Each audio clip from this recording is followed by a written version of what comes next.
Hey there, it's BitB, and welcome out to another BitB stream. Thanks for coming out. It is currently Saturday, and I'm playing Super Mario 64. Finally, after such a long period of time of putting it off until this moment in time. Whew, anyway, how you guys doing in the chat? We have restarted this over and over and over again. And also, like I said before, I apologize severely for making you guys wait a good 40 minutes. Something came up, it was a family member related thing, and I wanted to take care of that first before I dove back in here. So I don't know. We might be running long. I don't know. We'll see.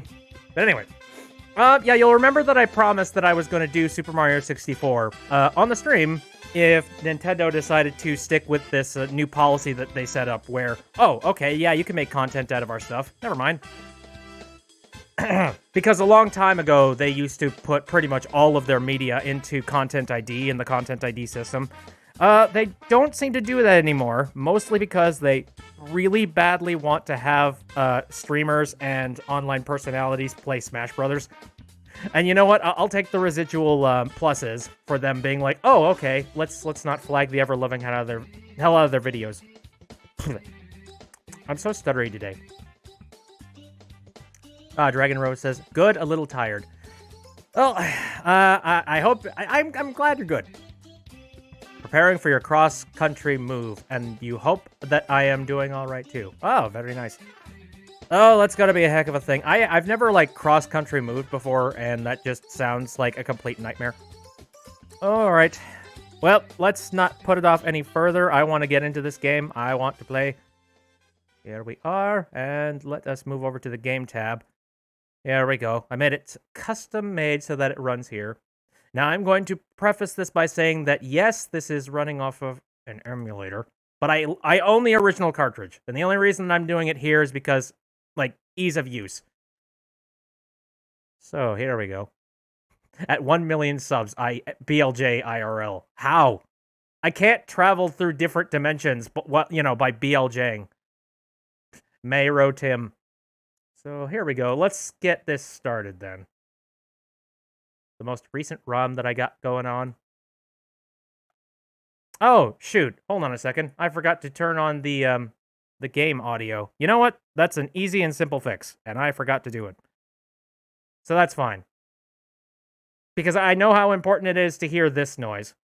Here we go. It's me, Mario. Haha! Hello. Oh, it's so nice. We here, boys. Here, let me just go ahead and play around with this for a while. I can't tell you how many freaking hours I've just spent playing with this little moving head. Way too much of my childhood. Fluffy said, I wish I played this growing up. I don't know why I didn't. Good question. Fluffies, did you own an N64? I don't entirely know. But anyway, I started out this file, but that was just to do some testing of some stuff. So let me go ahead and just erase it. Sorry, Mario.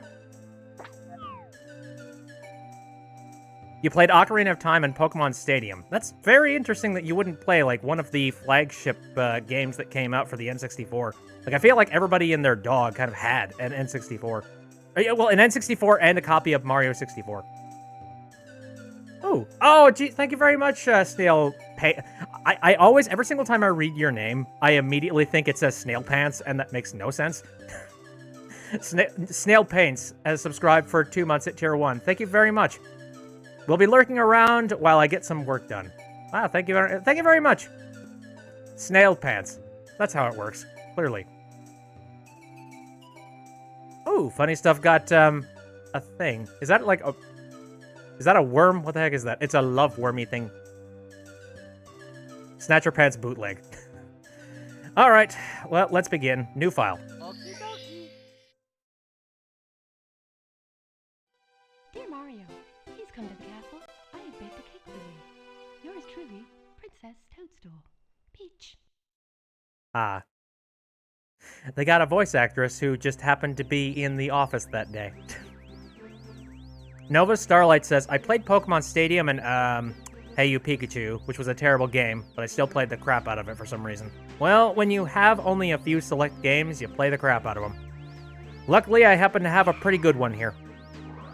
So I should start this off by mentioning what this run's really going to be. I'm not going to be speedrunning. If anything, I'm pretty much going to be doing the opposite. Basically a slow run. I'm just going to be playing the game. I'm going to play it how I want to play it. Ciao! You've reached Princess Toadstool's castle via a warp pipe. Using the controller is a piece of cake. A, B, I think we all know the drill. And I'm going to mention that I have Retrobit Tribute 64 controller. Not, not advertised, like not sponsored in any way. I just really freaking love this controller. It is so freaking nice.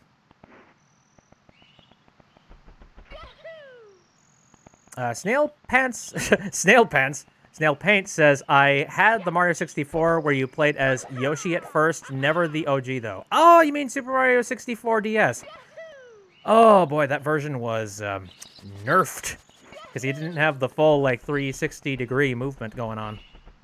I see that Fluffy's been sending several bits. Thank you very much for that.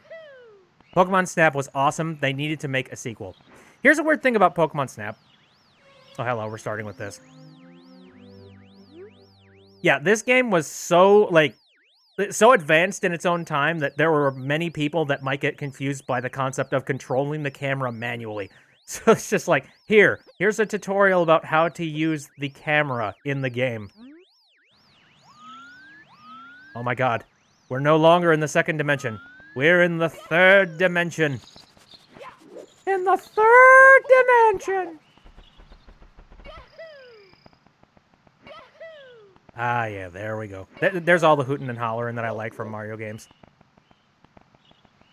Alright, so again, let's go ahead and talk about what the plan is. The thought of needing a tutorial for the camera. Yeah. So many people, would not have got it back in the day. Here, give me a second. I'm going to drink some cinnamon Coke today. Which, by the way, this is my last 7-ounce can, and I'm very sad, because these are the cans that I can have casually. I only have 12-ounce cans now, and I don't know where to buy any more 7-ounce cans. The trade-off is that I have, 4 freaking 12-packs of 12-ounce cans. Looks at Bubsy 3D. Nobody knew how to do 3D before this game, basically. Yep. Exactly. Last 2 cans of cinnamon Coke. I mean, I've stocked up for the nuclear winter, so I'm pretty much good. Let's enter the castle. Welcome, no one's home, now scram, and don't come back.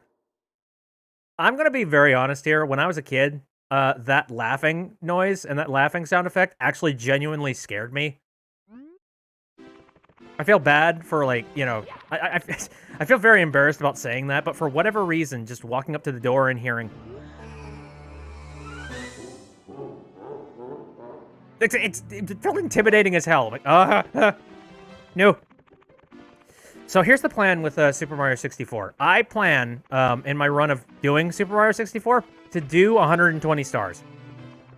That's about the least that I could possibly do. Video game water used to terrify Fluffy's boyo. Fair enough. Let's go. Scream and run out of the room. That's creepy. Snail Paint says, as a kid, in the Endless Stairs theme, scared me so bad I never picked the game back up. Oh, shoot. That's very unfortunate. Wow, you're smack in the middle of the battlefield. You'll find the power stars that Bowser stole inside the painting worlds. First, talk to the bomb. Look, by the way, here's another thing from back in my childhood. I used to call these guys bomb-oms. They're called bob-oms. So you might hear me say bomb-om every once in a while, so I apologize. I don't know how that happened. I think I might have been slightly dyslexic back in the day. He'll certainly help you out, and so will his comrades in other areas. To read signs, oh my god, I understand. I've played this game before. Bubbos.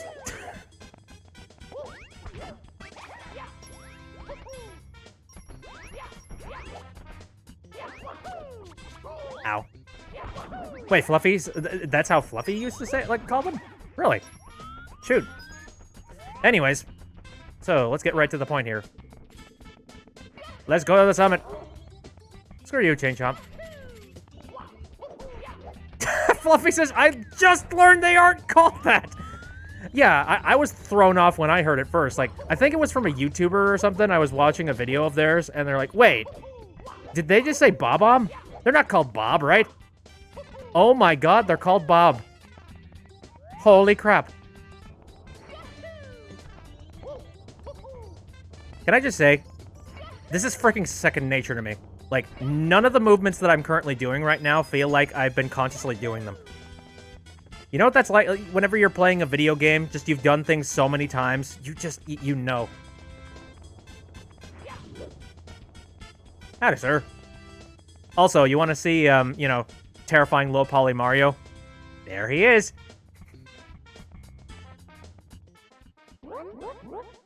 I'm the Big Bomb, Lord of all blasting matter, King of Kabooms the world over. How dare you scale my mountain? By what right do you set foot in my imperial mountaintop? You may have eluded my guards, but you'll never escape my grasp. Oh, I eluded your guards? I don't think I ran into one of them. And you'll never take away my power star. I hereby challenge you, Mario. If you want the star I hold, you must prove yourself in battle. Can you pick me up from the back and hurl me to this royal turf? I think that you cannot. Thank you for telling me your weakness. So let me talk about just my background of playing this. For those people that don't know, originally, my first taste of this video game a long time ago, it was, oddly enough, in a hospital. Which, that's a weird way to start it up, but let me explain. So my brother needed to get his tonsils taken out, just because he was very prone to, you know, throat infections and things back in the day. And so he went and he did that. And in the time that he was recovering... Oh, hey look, he's already dead. What? Can it be that a pipsqueak like you has defused the Bob-omb King? You might be fast enough to ground me, but you'll have to pick up the pace if you want to take King Bowser by the tail.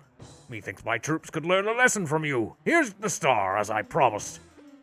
If you want to see me again, select this star from the menu. Tutorial is still on. Tonsillitis gang, says Snail Paint. Our first star. Let's do it. Fluffy Spoyo says, hooray, you killed him. He didn't seem that bad. I mean, he challenged me. I don't know. You recovered one of the stolen power stars. Now you can open some of the selected door room. What did it? Whatever, I'm going back in here. Yeah, but he's dead. I don't know my own strength. So anyway, more about that story. So again, while my brother was recovering, my dad was watching over him just to make sure that he wasn't lonely or by himself. And, I mean, the problem is he was given so much of, like, the knockout gas that he actually was completely sick. So he was just either passed out or throwing up. One of the two. Hey, Mapley. So anyway, my dad really didn't have anyone to talk to, and he also didn't have much going on. So, in the intermittent time, he decided to play on the N64 that they happened to have in some of the hospital rooms for this place. And up to that point, he had only played on, like, the NES and the SNES. Our family only owned an NES. And he played, like, this particular game, like Super Mario 64. And I got my first glimpse of it, him playing it. And my dad was so impressed with it that he went out and he got an N64, like, about a month afterwards. And I can comfortably say that Super Mario 64 is pretty much one of the first games that I played. Like, not the first, but this is the first game that I played that I was just like, oh, I get it. I understand it. Hey, Mario, is it true that you beat the Big Bomb-omb? Cool. You must be strong and pretty fast. So, how fast are you anyway? Fast enough to beat me? Koopa the Quick? I don't think so. Just try me. Hey, how about a race to the mountaintop, where the Big Bomb-omb was? Sorry, Bob-omb. What do you say? When I say go, let the race begin. Absolutely. Hi, Imperial Spy. I have arrived for non-Imperial reasons. Anyway, I know that there are several ways that you can shortcut this one. I'm just going to skip a whole bunch of them just because they require, like, some advanced moves that I am not good with. By the way, you're not going to see a whole lot of the weird advanced moves, like the BLJs and whatnot, because I'm not good at them. I mean, you're probably going to see them eventually. It's just a case of, like, I'm not confident enough to do that. Ow. What's a BLJ? That is a backwards long jump. That is a very well-known strategy used by speedrunners. Ah, Saren is here. Hello! Super Mario 64, it brings people together. I don't know what the appeal of this game is. Like, okay, I know the appeal, but, like, the overarching, generational gap appeal of Super Mario 64. Like, what is it? Nova Starlight said, I only learned the correct pronunciation of Bob-omb because of Scott Pilgrim. Oh, really? You know what? Actually, now that I think about it, one of the ways that I remember hearing the correct pronunciation was in the Super Mario Brothers movie. But the thing is, with the Super Mario Brothers movie, one, I don't remember much about it. Two, I mean, that movie was so off on the original lore of Super Mario 64, that actually, Super Mario in general, that you can't really trust anything it says. So it's like, whoa, you really are fast. A human blur. Here you go. You've won it, fair and square.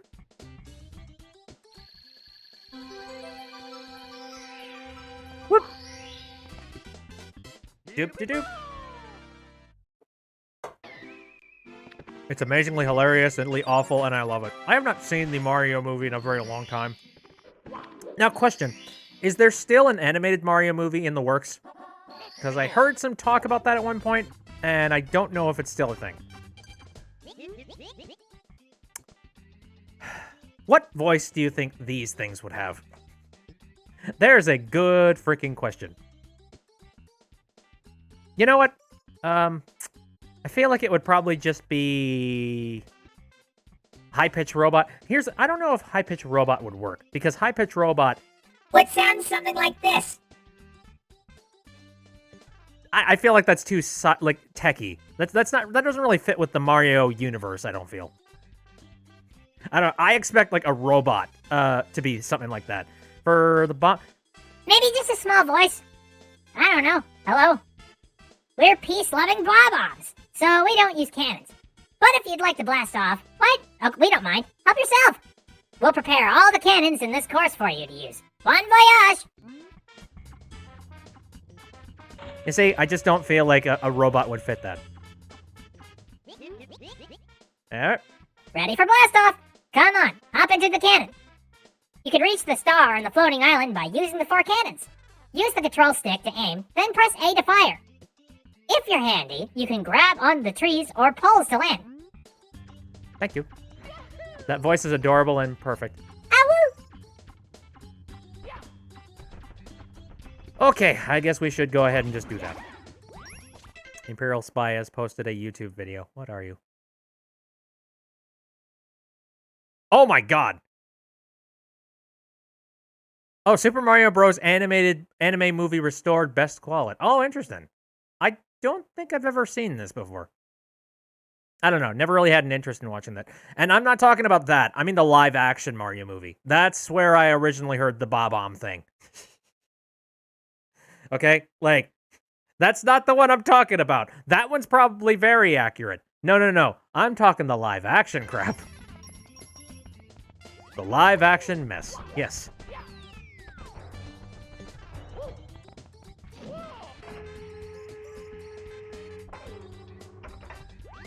Anyway, so here's a fun little trick that I learned when I was younger. I was really lazy and I didn't feel like, using skill to get up to the top of the island up here.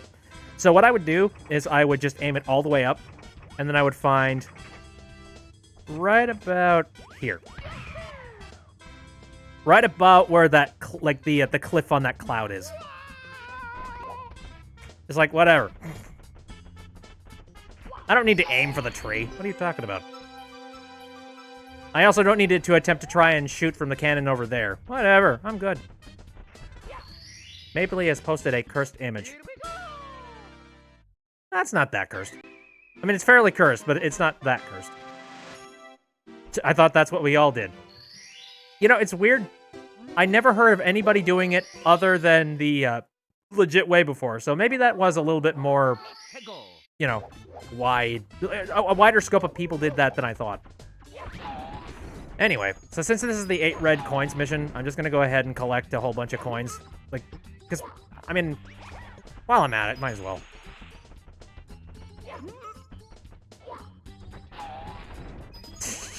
We're just innovators.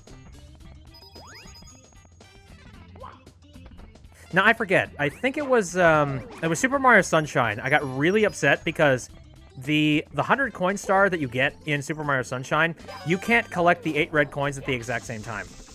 Oh, dear. Oh, dear. Like, basically, if you're getting the 100 coin star, like, you have to get that on its own playthrough. In Super Mario 64, you can get that coin star and also the 8 red coin star at the exact same time. Because it just says, hey, would you like to save after getting that star? Absolutely, sir. Yeah, Fluffy is having some difficulty getting the package. Oh, I apologize on behalf of the Postal Service. I don't know how,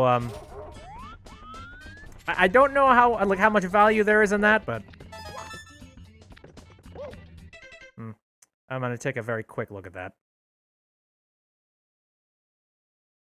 Happy Valentine's Day!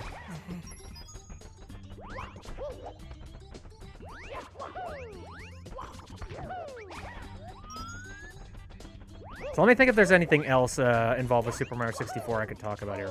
Stop it!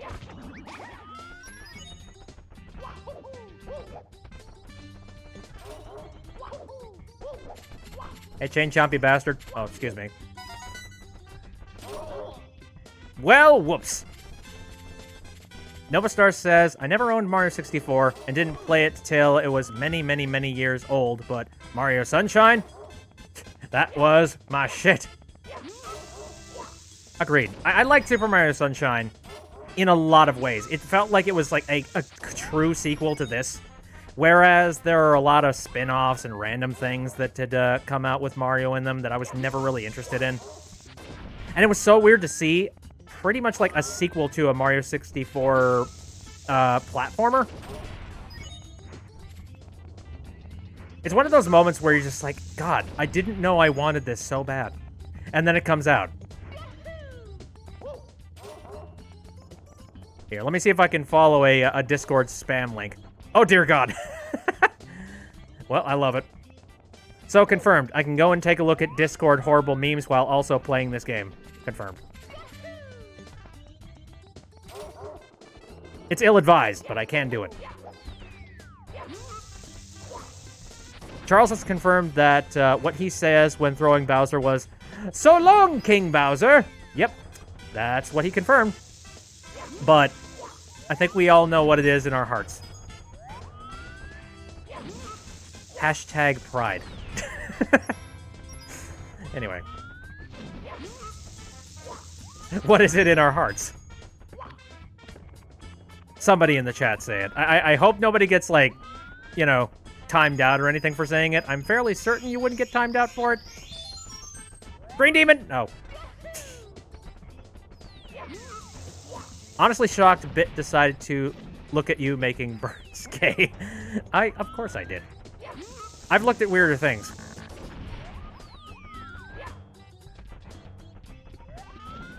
How about the Discord server? Because I'm confused. Oh, for God's sake, somebody answer the question. There we go. Funny Stuff answered it. If you listen... The next time you listen to that sound effect, which might be this stream, depending on how quickly I can do things, just, you know, put an ear out. Woo! I've looked at weirder things is going to be my quote in my art portfolio.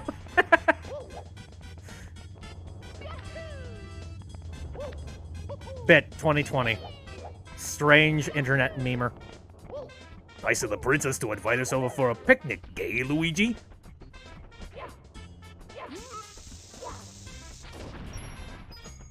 I hope she made lots of spaghetti. Hotel Mario 64. There we go. 52 coins. Not great. I'm trying to remember where else we could possibly collect coins. Oh, shoot. You know what? I just realized one place that I could potentially collect them. Ew.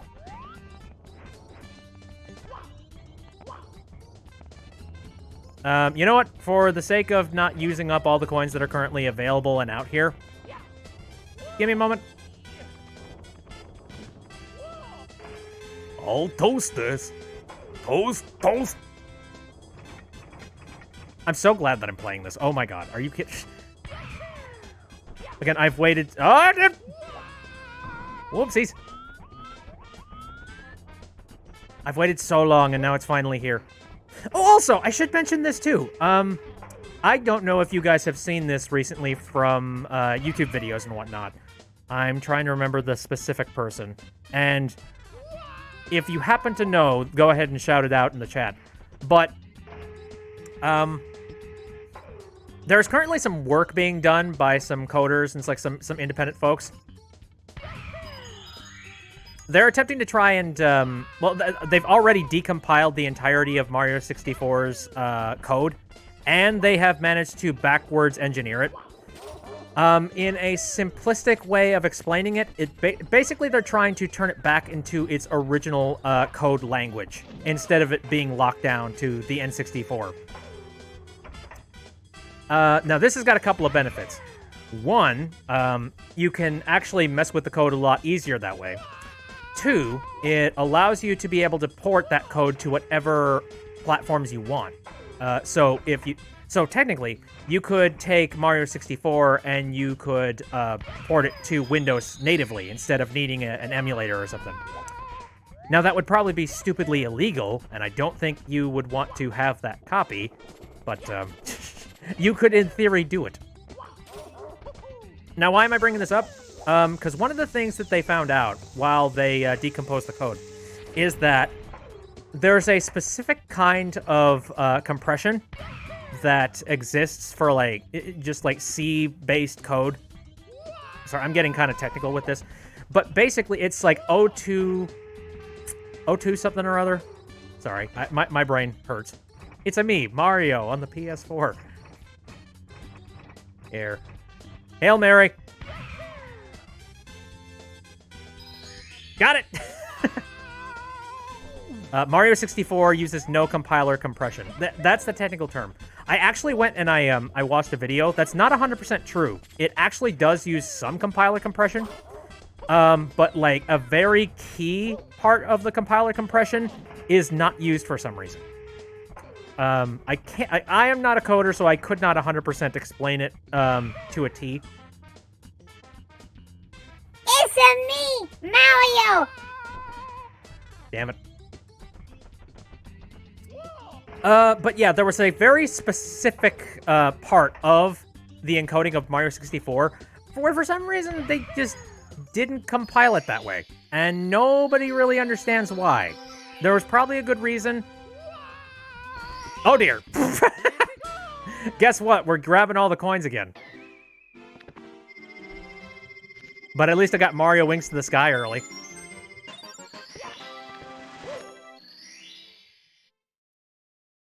$64 coins, the way it should be.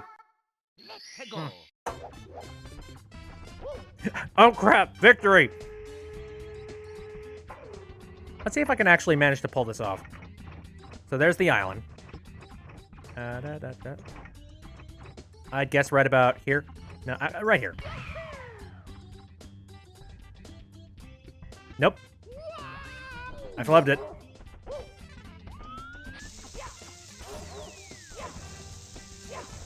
Oh my god!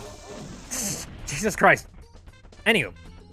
So where was I going with all that that technical talk?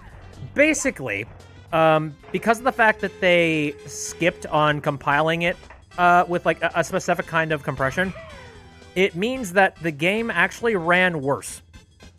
In some respects. There are certain things that just didn't run as good if they had put the compression on.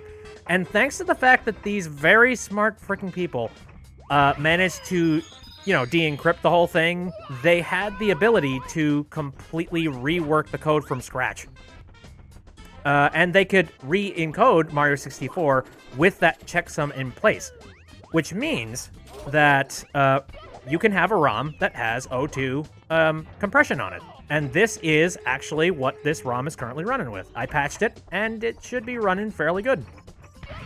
So now when we run into areas with like transparency and things, we're not going to be dealing with as much stuttery and slowdown.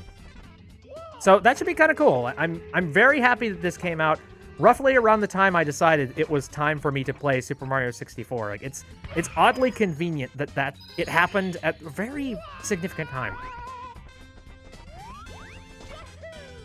And Fluffy has also posted a thing here.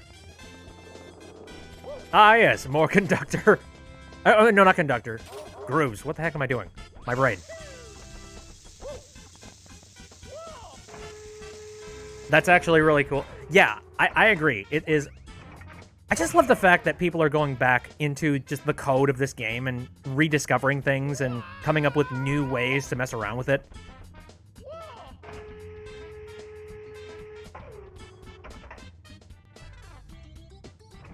Okay, so... I think it's about here. No, a little lower. Shoot. Oh, darn. Saren, what kind of link did you try and post there? Apparently Streamlabs didn't like it. Oh, don't blame Streamlabs. It's here for our protection. Keep in mind, if we ever run into a circumstance where we have a random bot come in here and post some sort of, like, a shady link, like, don't you want to be protected by it? Like, I certainly do. It's really fascinating, Nova Star says. Especially as I've been learning more about how to code yourself. Ah, yes, very nice. Oh, Saren said I was trying to explain that I was on the same online drawing as Fluffy. Oh, okay. Well, like, what website was it? What, like... Would it have been a website that... Okay, what I think right about... There. Yeah, Aggie.io. Yep. Sadly, I do not have that cleared through my filter. I have a couple of websites cleared because I'm fairly certain that a spam bot would not use a random YouTube link to attempt to try and scam people. Or at the very least, you'd like to hope not. Here, give me a brief moment, folks. I know that this is, like, extremely tedious, but you know what? Consider it, like, more stream time. Like I said, we're doing a slow run. I will say, I did go and I took a look at some of the other Twitch stream names that Mario 64 are under. Mostly because I wanted to see... I wanted to make sure that I was naming this properly. Like, in the event, there were a lot of people that were naming their stuff like, oh... tool-assisted speedrun, or casual playthrough of game. I wanted to make sure I had the proper naming conventions for this stream. And it turns out that nobody really has any really great naming conventions for this, so it's like, oh, okay, alright. I guess BitB streams Mario 64. Cool. That'll work. Well, yeah, casual run, you know? Just... because I'm not trying to do anything super fast here.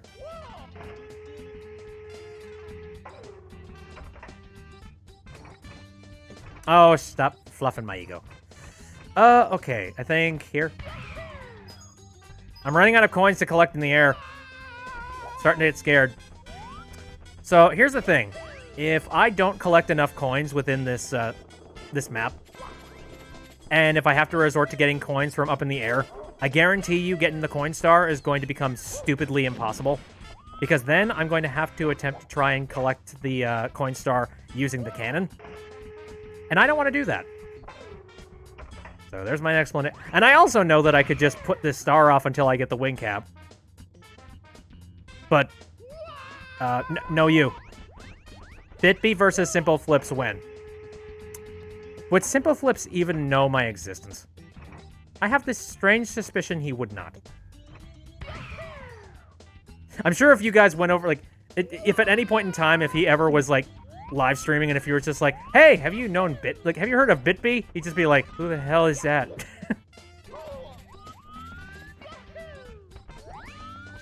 I don't know any punk ass named Bitba. If you went to his house and knocked on his door, I'm sure he would. I have no ill will towards Simple Flips. He's a funny dude. Here's the thing, though. I really badly want to go and watch some more of his stuff, but he covers a lot of mods. And the thing is, what if I did some Mario 64 mods? Don't you think that'd be fun? I think it'd be fun. And I certainly wouldn't want to spoil it by me going off and watching a bunch of his vids. Because I'm sure there's a whole lot of gold that happens within that modding community. As a matter of fact, I'm 100% certain that there is. Should I just risk it? Should I just, like, start going and grabbing coins? Fluffy says, I'm just drawing conductor doing memes. Ow! Okay, well now I'm definitely gonna go and grab coins because holy crap. Stop the endless ass kicking.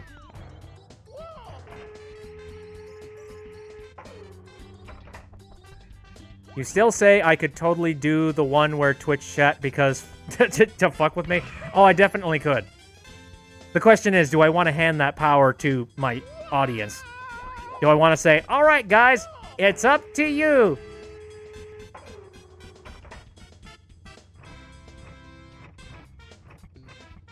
Whether I win or whether I lose, it's all up to the viewers. It'll probably happen. I'm just going to say, very likely it's going to happen. Let us destroy you. Oh. Sorry, you're not a Bob-omb. What am I doing? Bad doggo. How much lag do you guys have between the stream and what's happening right now? Yeah, if you guys are having some significant lag, because it's been a very long time since I've messed with the Chain Chomp, so if you're having any particular lag, I recommend refreshing the stream. You probably do, considering you were probably sitting in the stream for about 40 minutes up until I showed up, so...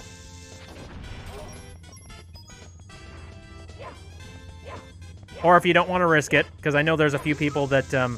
whether or not Steam actually works... Actually, no, not Steam. Whether or not Twitch actually works, sometimes it's a crapshoot for a few people. Snail has a few seconds, personally. Very well.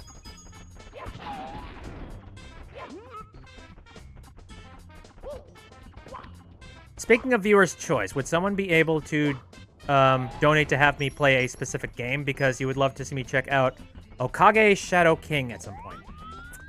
Out of complete curiosity, I assume this is something that could be played on Steam, perhaps?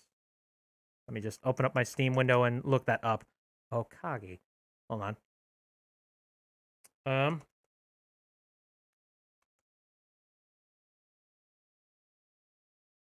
Is it not on Steam? I feel like it's not on Steam. It's a great RPG for the PS2, basically starring Snatcher's dad. Oh, okay. I get it. Well, if it hasn't been ported to PC, or if it hasn't had any kind of, like, you know, port out to something else, I don't really own a PlayStation 2, so first things first, I would need to own a PlayStation 2. Unfortunately, PS2 and PS4 only. Yep, that makes things a little complicated.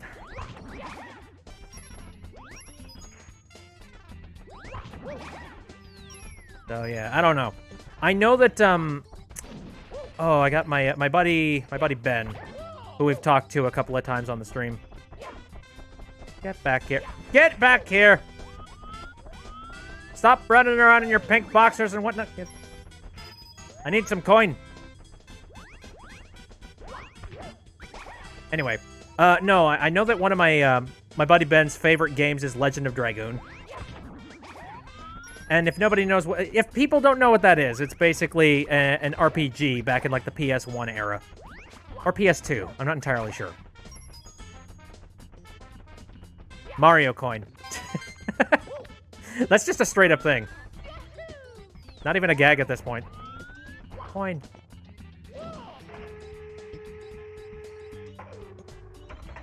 Alright. No, my main issue is that, again, a bunch of my buddies, they grew up with the PlayStation games, and I was the weird guy that had an N64. So I am really adept at platformers, and I really like playing those. And then all of my buddies are just like, I don't know, have you played Spyro? I was like, no, I didn't. I didn't play Spyro, as a matter of fact. It's become friendly fandoms with Hat in Time and seen a bit of resurgence in popularity. Really? That's cool. I'm not gonna say never, but I will say, like, the chances are a little bit low. Coin, no! Shoot! Damn it. If it turns out that I need, like, one more freaking coin, I'm gonna be very upset. PS2 emulation is optional. Technically, yes, it is optional. But, I'm one of those folks that I really like to have the actual physical hardware. Yeah, you know, and me talking about this as I am currently playing on emulator. But again, that's just for my convenience. But, you know, I literally own the, I own both the console and the game itself to be able to play it anytime that I want, off the stream, like, on my actual hardware. You know, that's the main difference for me.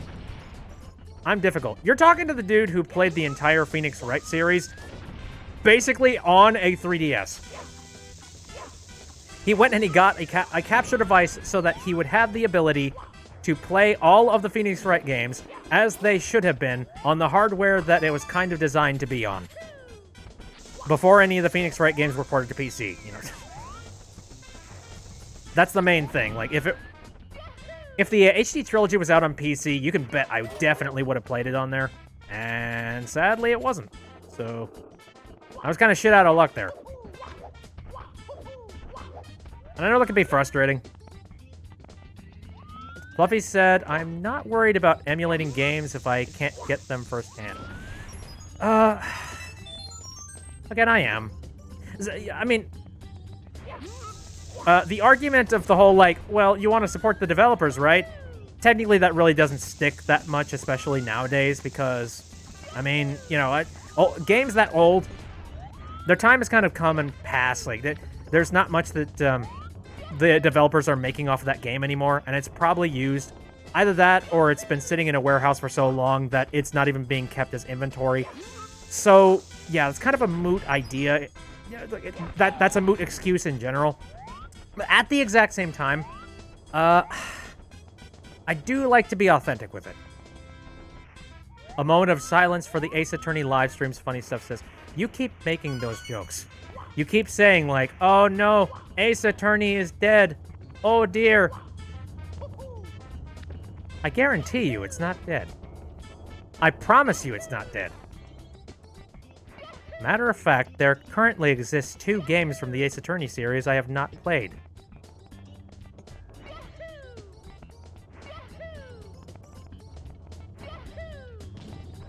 But anyway.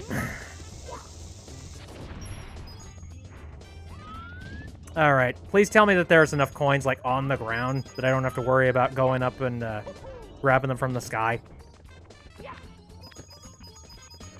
Oh dear, okay.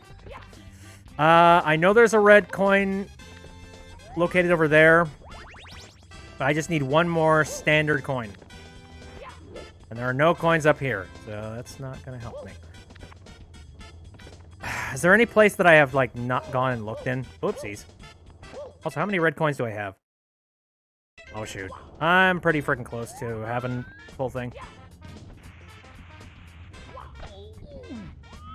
Funny Stuff says, I'm just hoping that me being so insistent on it being dead will mean a new one will be announced. Reverse psychology on the universe. Oh, okay, fair enough. Adequate. By the way. Oh, this does work, okay. I just wanted to check for a second. I'm like, is that something that's just existed for a very long time, or... God. I need, like, one more coin. Are there any places that I have not really ventured out to that has coins? Son of a bitch. Okay, well, I know where pretty much all the rest of the coins are, so there we go. How much is a PS2 nowadays? If you're looking for a used one, it's probably not that expensive. And I mean, PS2, they made an absolute shitload of those, so it's not like you're going to be... It's not like it's going to be difficult to find it. Do the trees still have hidden ones? I know the trees have hidden 1-ups, but I've never heard of the trees having hidden coins. You can get a PS2 for like 50 bucks. Ooh. Well, like I said, I'm not going to say never. Now, again, I have opened up this stream to, you know, like bit donations and whatnot, and me showing advertisements and subscriptions and all of that jazz. So, who knows? Maybe. Oh, fuck me. That is the exact opposite of what I wanted to do. Oh, shoot. Bit, do I have a P.O. box? You know, I've thought about it, but I also, like, it costs money to have a P.O. box open. An annual fee, so it would have to be worth it, and you guys would have to be insane to send me anything. So I'm going to say, no, I don't, and I don't really have any plans on having one open. But if you want any kind of potential opening at all, I will say bit donations and things of that nature are open. If you're that freaking crazy that you want me to go and get like a PS2, or potentially go and get a game that you really want me to get, I'm not going... It's not 100% guaranteed that I will be playing whatever game that you send me. But I will say that your chances go up, for sure.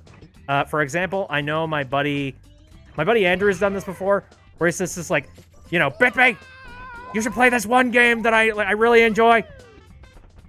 And I'm just like, yeah, I'm not so sure. Do you think that would really work for the stream? And she's like, I'll buy it for you. Here, I bought a Steam code for it. Here you go. Like, well, shoot, I guess I have to now. Fluffy says, I'm going to send you a hand-crocheted BitBee icon. I will crochet it and send it to you.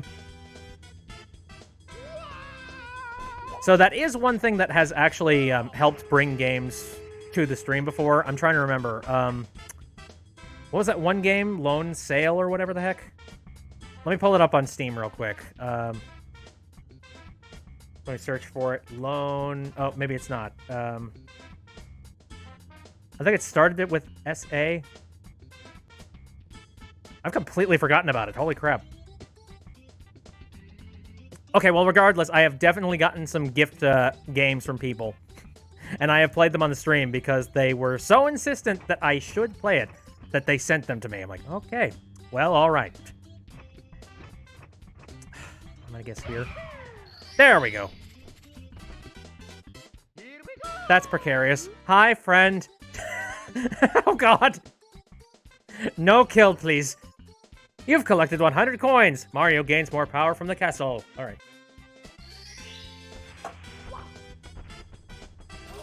Anyway, now let's go and get the legit star.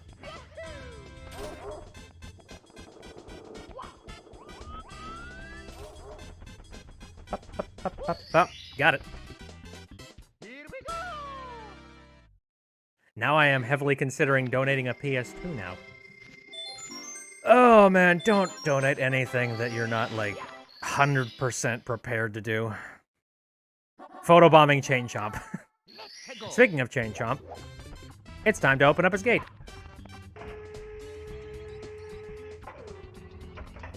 I'd be reckless here. Right about there. Howdy, friend. Why don't you try and attack me? Oh, bad idea.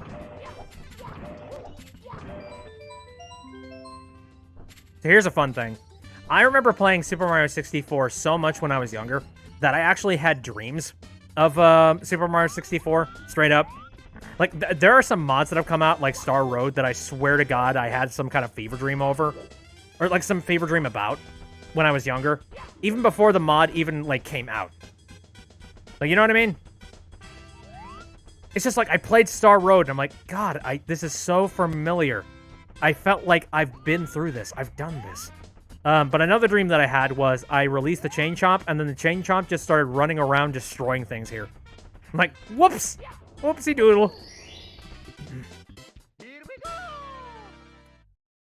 Oh, Saren says, I had a dream about Hat Game that legit woke you up before your alarm because you were excited to make it a story until you realized it made no sense. It's like, yeah. Just like, Hat Kid is abortion and she lives on there with her pet Sally. Oh. Anyway, I think that's all the stars within that map. I don't have a 100% knowledge about all of the stars everywhere. So gonna have to forgive me. I might have to end up going and looking up like walkthroughs or something just to show where I potentially might have not grabbed any stars. But I got a pretty encyclopedic knowledge on a lot of them. I mean, she is an alien. Technically, yes. Anyway, you know Womp's Fortress.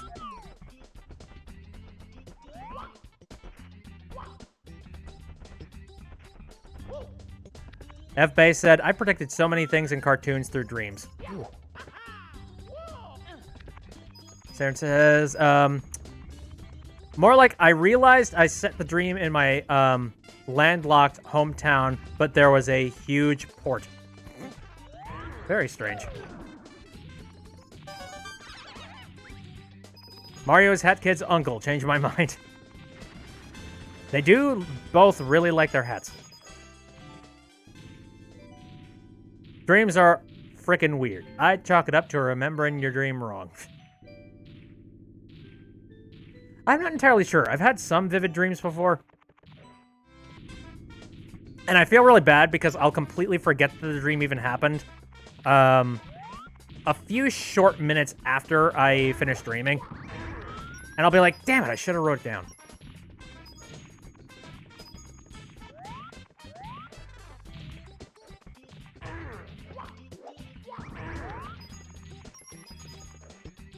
There we go. Anyway, let's take care of this fight. I don't know how many of you guys know this particular speedrun tactic, but I know this one. It's actually very easy.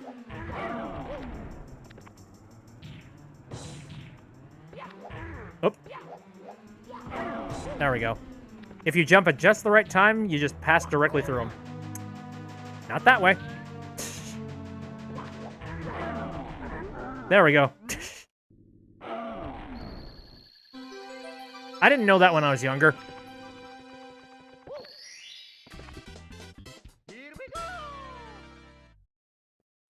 There were a lot of tricks in this game that I just didn't know when I was younger. And then when I learned of them later, I got very upset.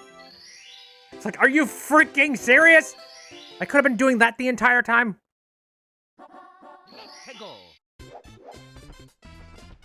Anyway, next is to climb the entire fortress, correct?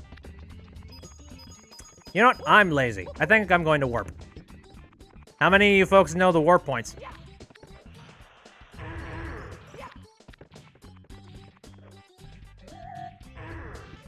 Goodbye.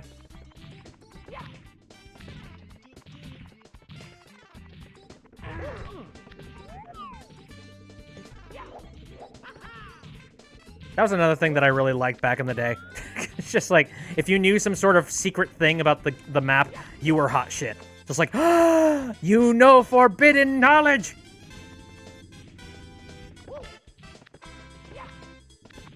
Oh yeah. The warp sound effect is definitely, like, top tier. Why don't you get a 1-up hidden in the tower? Oh yeah, I remember that one. I'm already up here, though. Shoot. Yeah, okay, alright, I'll fall. Yeah, hidden in the tower is a 1-up. And let me see if I remember where it is. There it is. It's just like, frickin' really? I didn't know about that back in the day, and like, when I found out about that, that blew my freaking mind.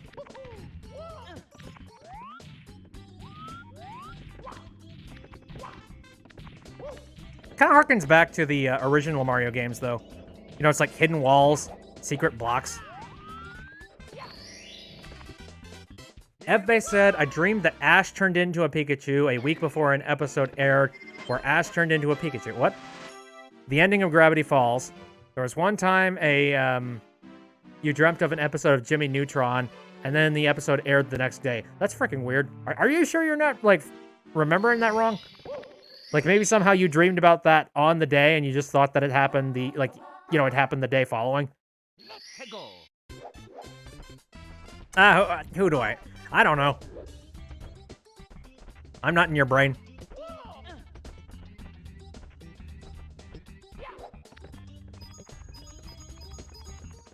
There was one more, like, very strange dream that I had long ago. It was sort of Mario related, sort of not. Basically, like, the dream was set up where I was playing Super Mario 64 on the television. And for whatever reason, like, as I was playing, I just got really sick and tired of playing. So I finally said, it's like, all right, I think I'm going to stop playing now. I went to turn off the N64, and it wouldn't turn off. And then I went and, like, pulled the cartridge. It was still going. And then I attempted to try and, like, turn off the TV. TV was still running. Then I just decided, okay, screw it. If none of these are going to work, then I'm going to go ahead and just pull the cord. Pulled the cable, and conveniently, that's when the TV turned off. But then it started doing some really creepy sort of, demonish laughing at me, like, after about 5 minutes of being off, and starting to taunt me. It's like, you think you can turn me off? Like, oh god. Now, luckily, I woke up after that. But boy, oh boy, that was terrifying. Creepypastas. Pretty much.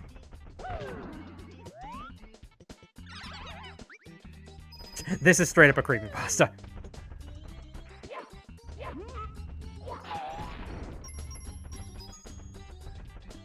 Now, does that exist in creepypasta form? Has anybody actually done that in writing? Was your TV a trolley transformer? Oh, it was a dream. Yeah, and then I woke up.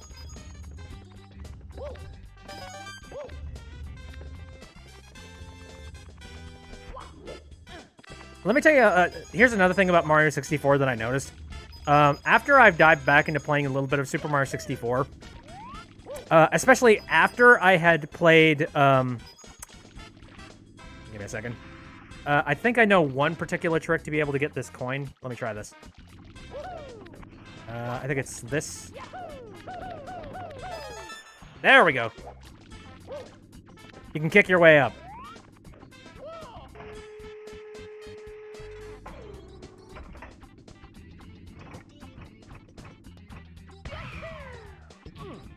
I don't know, the human mind is very strange. Like, who knows why these things were connected? Now, I'm trying to remember, what was that one movie, like The Ring or whatever the heck? Apparently that happens in the movie The Ring. Or something very similar. Or some kind of a horror movie. Something very similar to that happens in that. And one of my friends was just like, oh yeah, that's what happens in this movie. Are you sure you didn't just, like, watch that movie and also play Super Mario 64? Like, I don't watch horror films, you know that. Like, of course I wouldn't have watched that and then played Super Mario 64. Like, what? Ebbe said, in Pokemon Yellow, my Pikachu was following me wrong and walking through walls. Oh, that's creepy. Had an experience in a game that could have been creepypasta. And, of course, it was in Lavender Town. Do, do, do, do, do, do. Some say you can hear Bit's voice come from the old copy of Mario 64. Distant scream of picnic! Picnic! Frickin' great.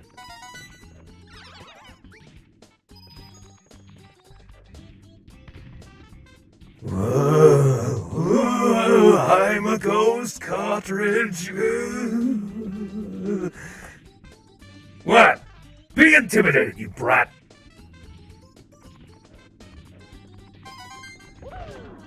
There we go. I remember being terrified of the piranha plants, too. Nowadays, I'm just like, whatever. Oopsies.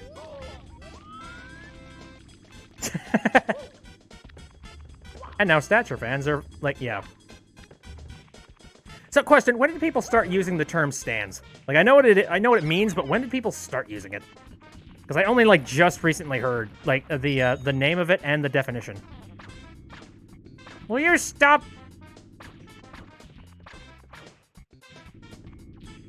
I don't know. I just heard it recently, too. Yeah, I don't know. It's like I know what it is. Oh, God. And the fangirls go wild! Cheering noise.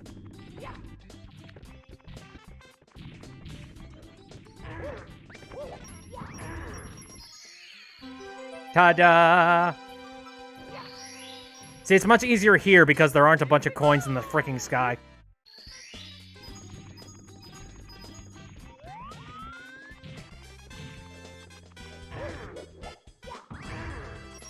Ebbe said, I found out years later that it was a legit glitch, but for the longest time, I couldn't find any documents on it and thought it was some weird memory or dream. You know, here's one thing that I remember back in the day. A lot of people talked about the missing no stuff. And just talked about, it's just like, hey, don't go and surf on the edges of the water and whatnot. If you do, you'll get a corrupt Pokemon and you'll break your game. And this was like before it was widespread knowledge about how exactly the missing no glitch even worked. And it wasn't like every single shore in the game. It was just like specific ones. And then you'll die. No, not quite.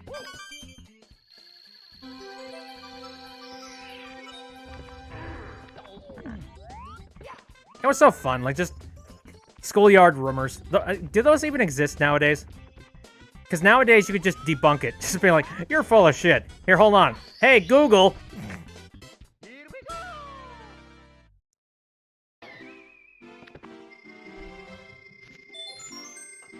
Snail's going to focus on those drawings. Thank you for jumping in. I hope my random noises continue to entertain. Fall onto the caged island. Yeah, I'm a wuss. I'm not gonna do it the speedrunner way. I know what the speedrunner way is, and it's ridiculous. I'm not skilled enough to do it that way. Get back here. The fact that I am so uncoordinated that I couldn't grab the owl should be an indicator enough.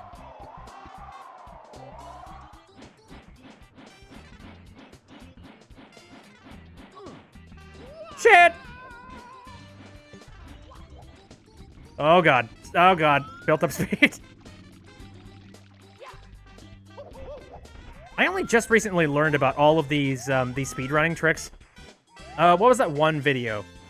It's a video talking about like the tool-assisted speedrun that allows you to beat the game within a period of about 4 minutes. And the amount of speed that it takes in order to do that, and how many parallel dimensions you have to break in order to do it.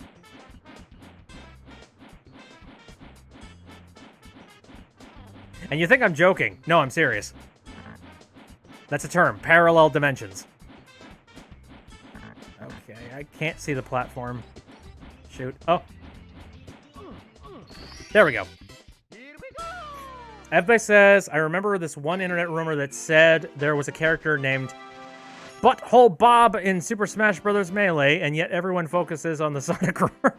I mean, I think most people knew Butthole Bob was not going to be making an appearance. That being said, I mean, maybe start up a hashtag or something, and you might get that character in Smash nowadays. God knows we got Sans, so, you know, the world is our oyster. It's parallel universes. Get with the times. Gosh.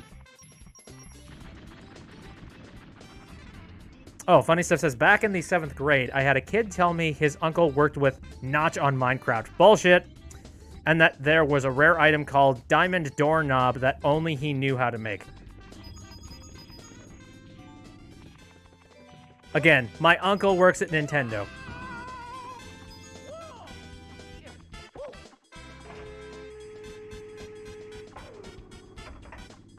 Oh yeah, I have a Canadian girlfriend.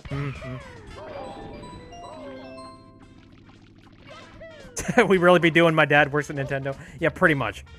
God, come on, man. Nobody believes you. I feel bad for the kid whose uncle does, in fact, work at Nintendo. Just be like, no, it's true, guys. No, I swear. I'm not trying to lie to you. We know the joke, come on. All right, now, it was funny before, but now you're just being stupid.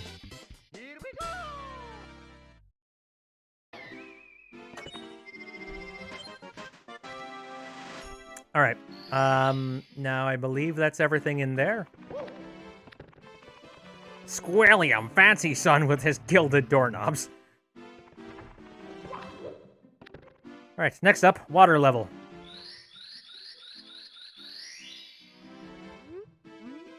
A water level that is just okay. Oh, but first off... Son of a... I'm trying to be fancy with this, but I... Ah! There.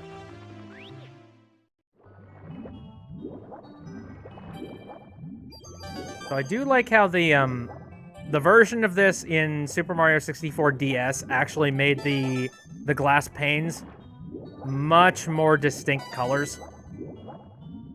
Because it can get very disorienting to be swimming around in here. And also, I believe they added a little, like, sandcastle-esque sort of building in the center so that it wasn't just a boring box. I'm sad because Super Mario 64 DS, like, there was so much potential for other stuff to happen with it. Like, they could have ported it to a console that had control sticks, hint, hint, and yet they didn't do that. And I think that really kind of...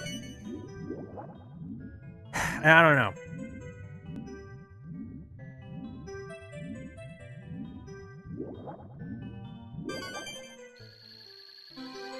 Like, there was potential for there to be a really good, like, upgrade to Super Mario 64. And, I mean, it had a whole lot of really good elements, but they didn't have any manual control in it.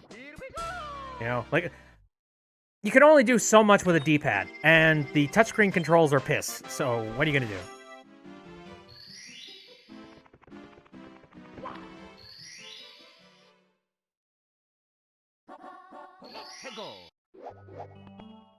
Oh yeah, Fluffy was saying a whole bunch of stuff here in many different words.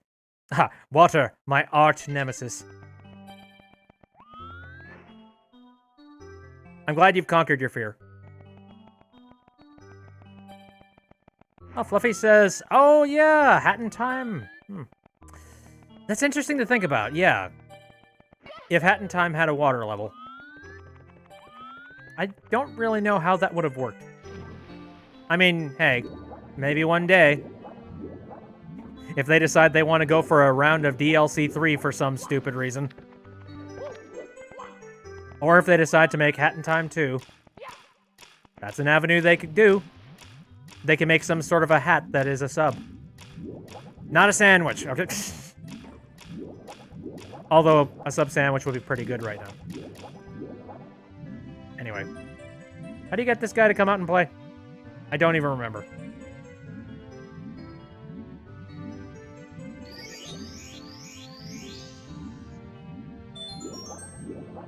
Oh god, the eels. Eels, honey, eels. Eels, Mom. Eels, May.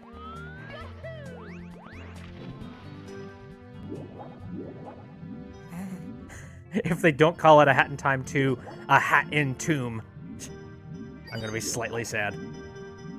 Okay, I would just laugh. Oh, there we go.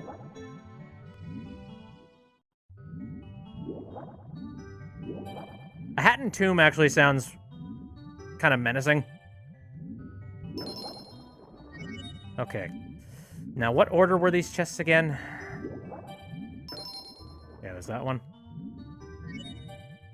I'm gonna guess you. Yes. Very good. Yeah, don't give me any kind of praise. I'm fairly certain that was all from, like, just childhood remembering.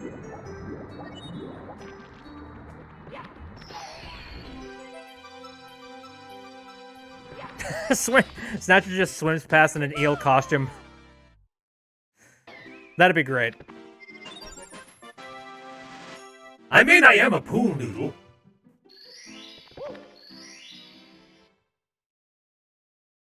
He just floats above the water.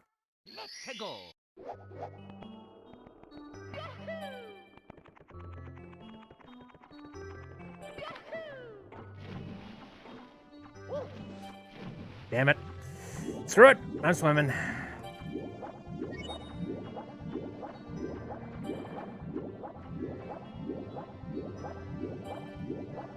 They need to sell Snatcher Pool Noodles now. That'd be great. I think I'd buy one.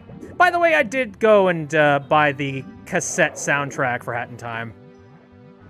Because God, I have no self-control. I already went and pre-ordered the vinyl. Got it.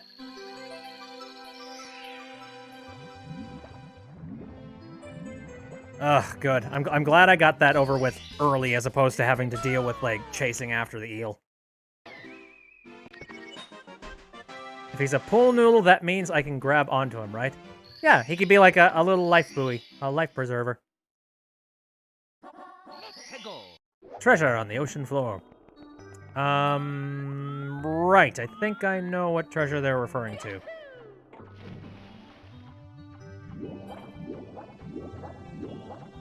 More like Death Preserver.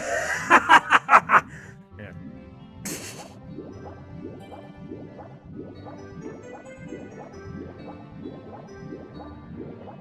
Concept art. Send it to the Yeti. My name is Snickerdoodle Pool Noodle, and I am part lizard. Yep.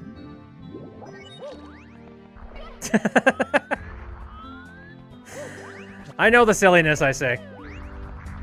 I am fully self-aware at, like, the ridiculous memeage. Alright, now check this shit out.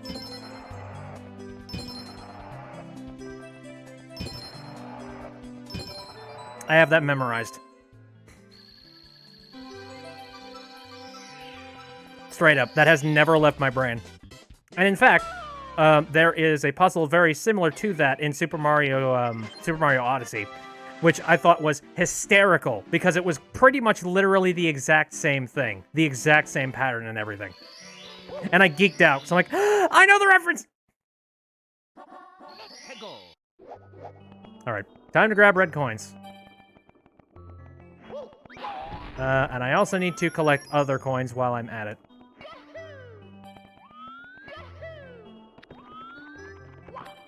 I understood that reference.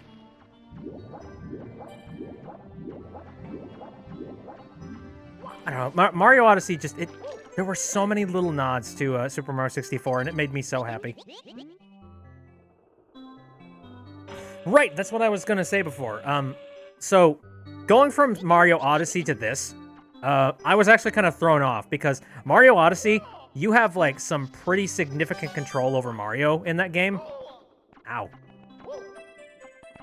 In this game, there is actually some pretty significant, like, slowdown with your movements. And that's one of the things that really throws me off about playing this nowadays. Is that, like, now that I've played Odyssey, I've had, like, some of the best Mario controls that have ever been created. Like, nothing can really compare to it.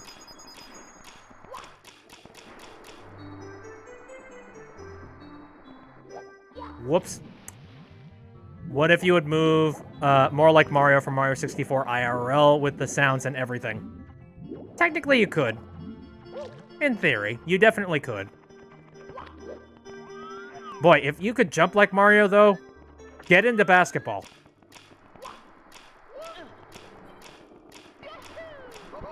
Ouch. BLJ IRL. Yahoo! Yeah! I really should have added that as a sound effect, actually, now that I think about it. Yeah, that should be on the soundboard. I did add some new sounds, though. Like... Bruh. You never know when you're gonna need it, bruh.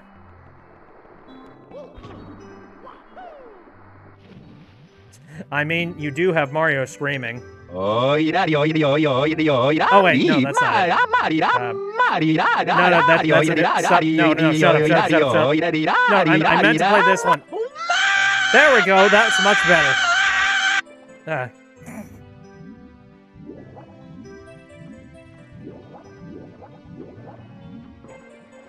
Anyway, let's go grab some coins and get some sanity back.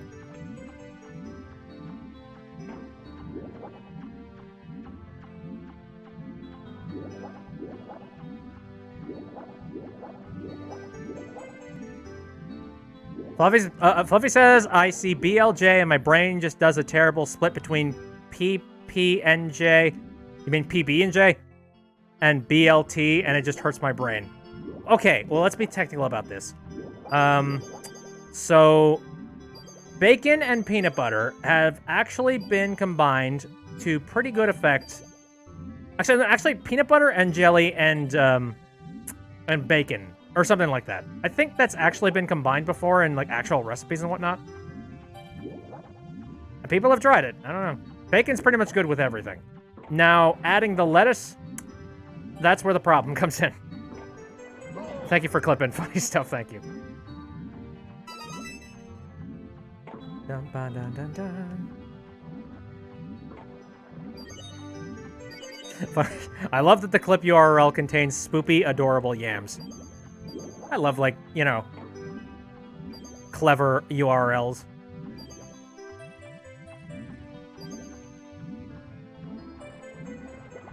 Saren tried to post a link to the Discord image and Streamlabs got angry. I don't know. I think the reason why it's doing that is because it's blocking, like, people that are not, like, in the streams on a constant basis. I may have to make some slight adjustments to that. I don't know. It's a weird thing. Bacon chocolate. Yes. I've actually seen some chocolatiers that they sell chocolate-covered bacon. I'm not a huge troublemaker. Again, I'm worried about the people that come in just being like, hey, you want more followers? Follow this link and get more followers for your Twitch account. And meanwhile, I throw up a middle finger being like, no. Get out of my stream, jackasses.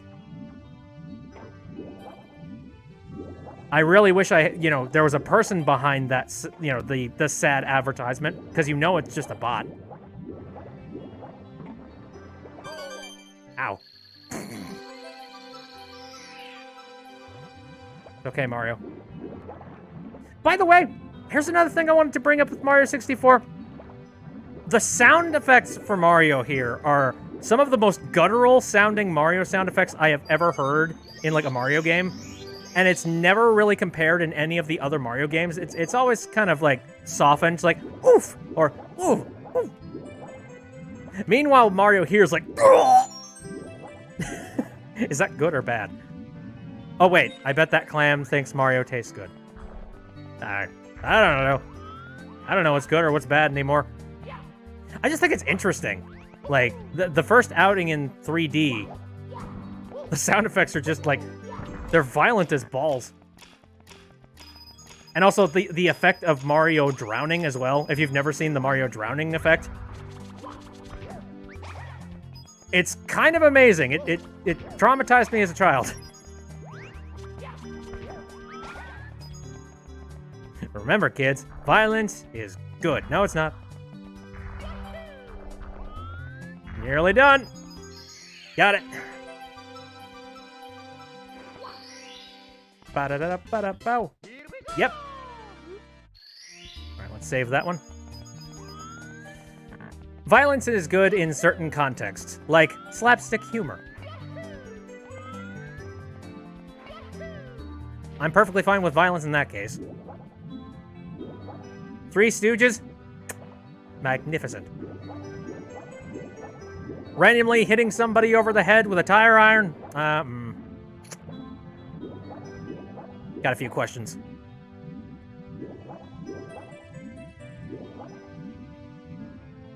You do get some creepy deaths in Mario 64. Gotta have more guttural sounds to go with it. Oh, here's another thing. The animation of Mario, like, sinking in quicksand. You probably know that one. He just slowly sinks down into the... Oops. Slowly sinks down into the quicksand. Head snapping back slowly.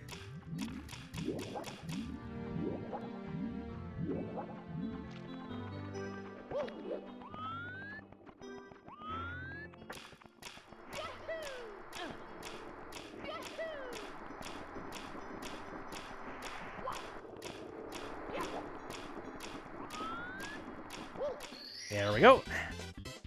All right, now I want to continue playing here, but I think I'm actually going to take a bathroom break, just because Again, been busy doing, did a whole bunch of stuff before the stream started.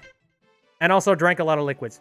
So, I'll be back in just a quick bit. Hang on tight. Also, this will give us a good chance to run ads, because I forgot to do that in the, the initial of starting the stream here.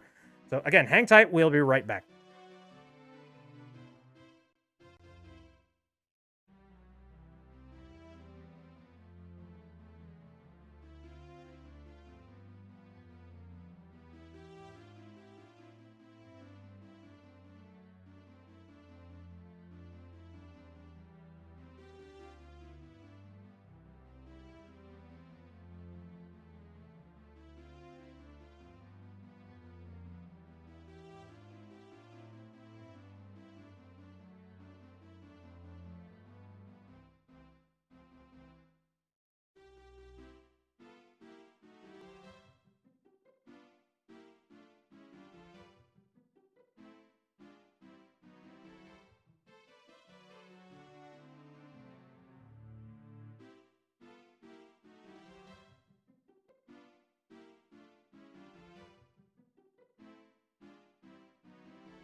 Bit B needs a bit P, says funny stuff. That's a timeout.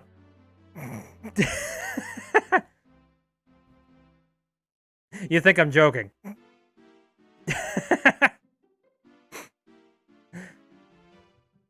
5 seconds. I kid. I'm kidding. I like me a good pun.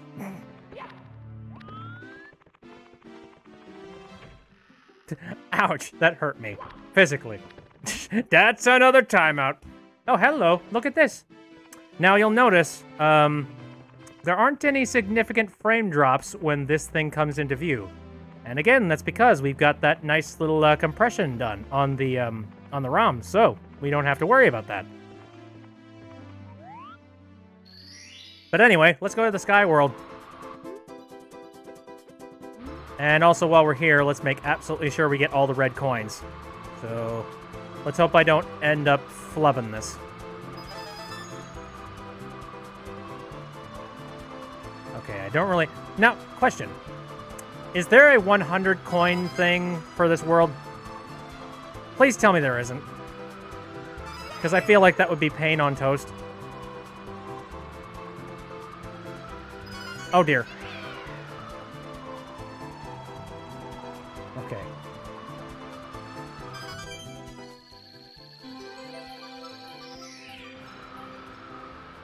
Ah, there we go. Oh shit! Oh god! That was close. You've stepped on the wing cap switch. Wearing the wing cap, you can soar through the sky. Okay, now wing caps will pop out of all the red blocks you find. Dear lord. If that was just like a hair to the right, I would have been in trouble.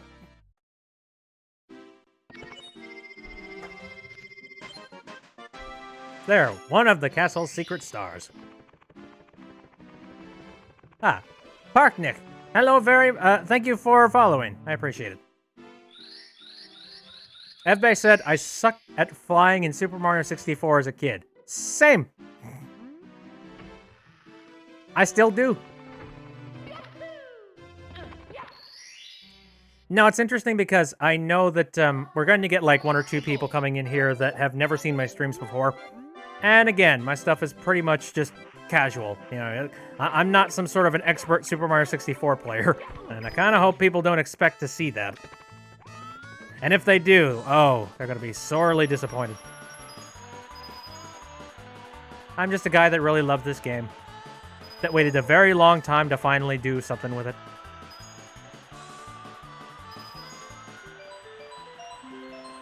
Did I have GBA when I was a kid? I did. I had... Hold on a second. Now, I skipped the original Game Boy, and I went to Game Boy Color. And then swapped over to GBA. Actually, I think I skipped the original GBA for the Game Boy Advance SP. Just because it had the backlight, and I really badly wanted to have that. Oh, and also the charge port. I really wanted that, too. And then moved on to the DS, because the DS just seemed like an amazing concept. Like, 2 screens?! How? How does one do that? It's the future! And then the 3DS came out, and I'm like, ooh! I want that 3D stuff in my eyes. What if the penguin canonically died here? Wouldn't that be fucked up? Yes, it would. You have a hacked 3DS. I have a hacked 3DS with a capture device in it, so woohoo! It's pretty cool. Let's go. Again, it allowed me to play a whole lot of games on stream. Anyway, so now it's time for the penguin.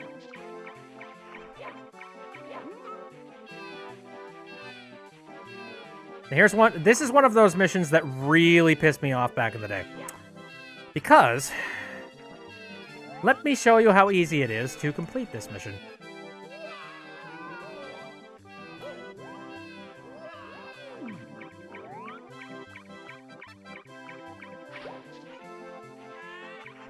Yep. Give me a moment. Come here, you slippery snake. Okay, there we go. You found my precious, precious baby! Yeah, there we go. Let me tell you the turmoil that I had with doing this, because I originally thought you needed to take the entire course in order to bring this thing down. And I never once thought, why don't you just fall off right over there? Literally, the penguin's mother is right down here. You dumb you little dumb bastard. Just go. Park Nick says, mine is an old 3DS, so I can't really hack it to stream it on my PC. Can, but it's like 2 frames per second. Oh god, nope. I wouldn't be able to handle that. No, I actually have like a capture device that was installed, and a little like Dremel hole at the back so that I can connect to the computer. It's nice. Fluffy said, I saw a horrible clip from someone throws... Yeah, oh, you did? Yeah, it's very unfortunate. Certainly is. I mean, why would someone do that?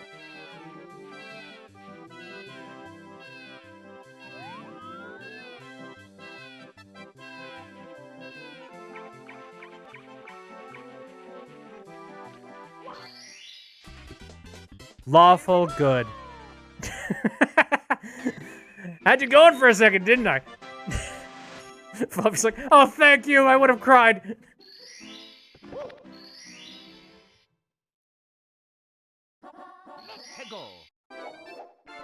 I know a lot of people do that. I don't know, it's a running joke. I'm not going to say that I never done it before. So, you know, I will not judge. Okay, let's see if I can pull this one off. Because this frustrated me when I was younger. Penguin race! Okay, pedal to the metal.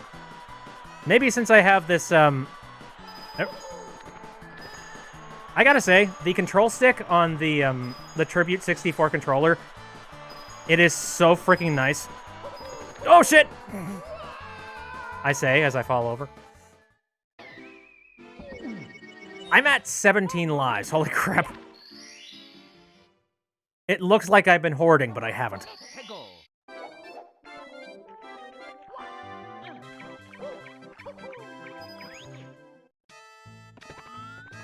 But anyway, like I said, the control stick on this thing, it kind of has the exact same texture as the N64 one, except made, like, more big and also rubberized, if that makes any sense. And it's actually really comfy to use. Oh, get out of my way, you fat ace. Okay. Okay, please stay in front. Stay in front!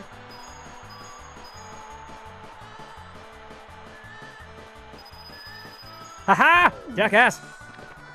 I remember that star giving me so much trouble when I was younger. Holy crap. Oh yeah, Fluffy says the blisters.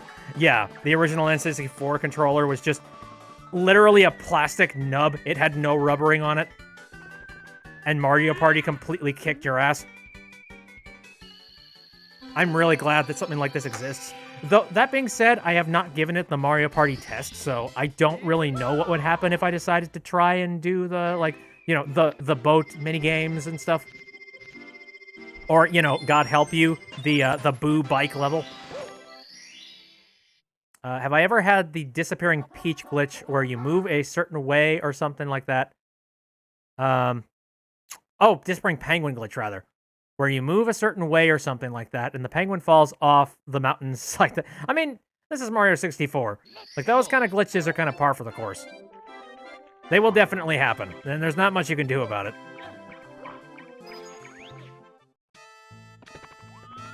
Okay, no, I do not want to talk with you. Here, okay, my main goal this time around, falling off, apparently. It's okay, I'm alive. Oh my god! Unintentional speed run. Got it.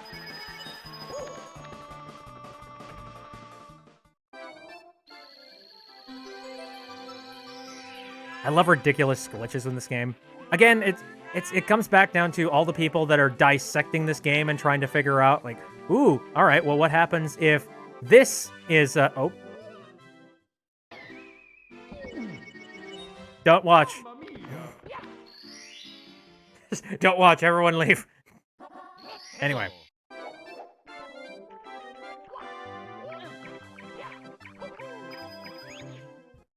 No, it's weird to, like, there are so many things that are still being found out about this game nowadays. It's weird. Stream's over. Good night, folks. not quite.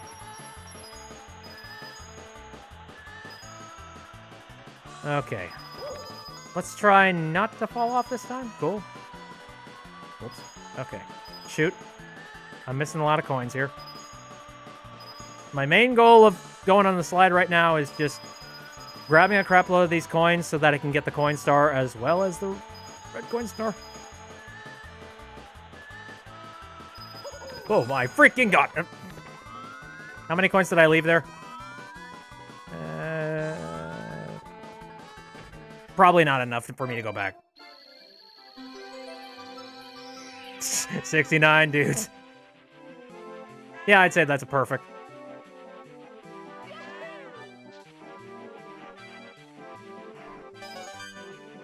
What if you secretly installed a ROM hack to replace the slider music with the Flintstones remix and nothing else, and just acted like it was completely normal? Matt, now you're giving me all these ideas and making me feel bad because I'd really love to like, I would have loved to do that now that I think about it. Shoot. Flintstones. Meet the Flintstones. Oh god. Yeah, the slider theme is something that I can't listen to anymore without thinking about Siva Gunner. It's been ruined for me. Boing.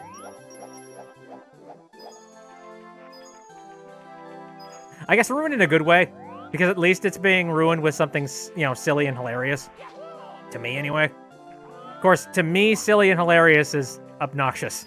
So, I don't know. Take that with a grain of salt. Ah! My god, there are a lot of coins on this level, aren't there? Oh god. Oh shit. It's so easy to fall off on this level. Holy crap. Well, now we're doing it again. Luckily, we have an absolute mountain of lives, so we're good.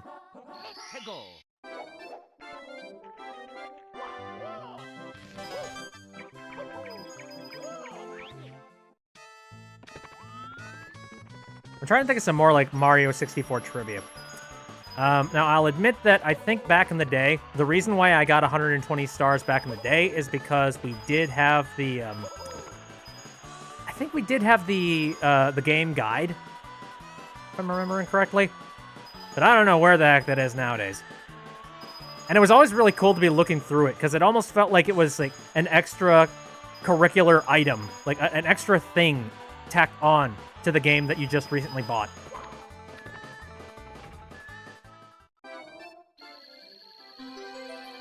And also, it was just really cool to look at everything in like high definition, high quality. Like, what's a good way to put it? It's cool to see all the high quality models in the magazine. When will I go unlock Luigi? Just about when I... Oh, God. I'm trying to think of a snappy comeback, but I don't have one. You need to spit on top of the statue in the garden for 24 hours and 1 minute. Yeah, strategy guides. Yeah, I remember. Exactly. That's what I was trying to say, and failing miserably to do so. Like, the Mario 64 strategy guide specifically was a really cool one. Because, again, it had a whole bunch of the 3D renders of a whole bunch of the enemies. You know, so you weren't looking at just a bunch of disgusting little polygons. And it also had, like, full blown-out maps, and it was showing you where all the stars and things were located. Yeah, I would go up there, but I don't think it's necessary.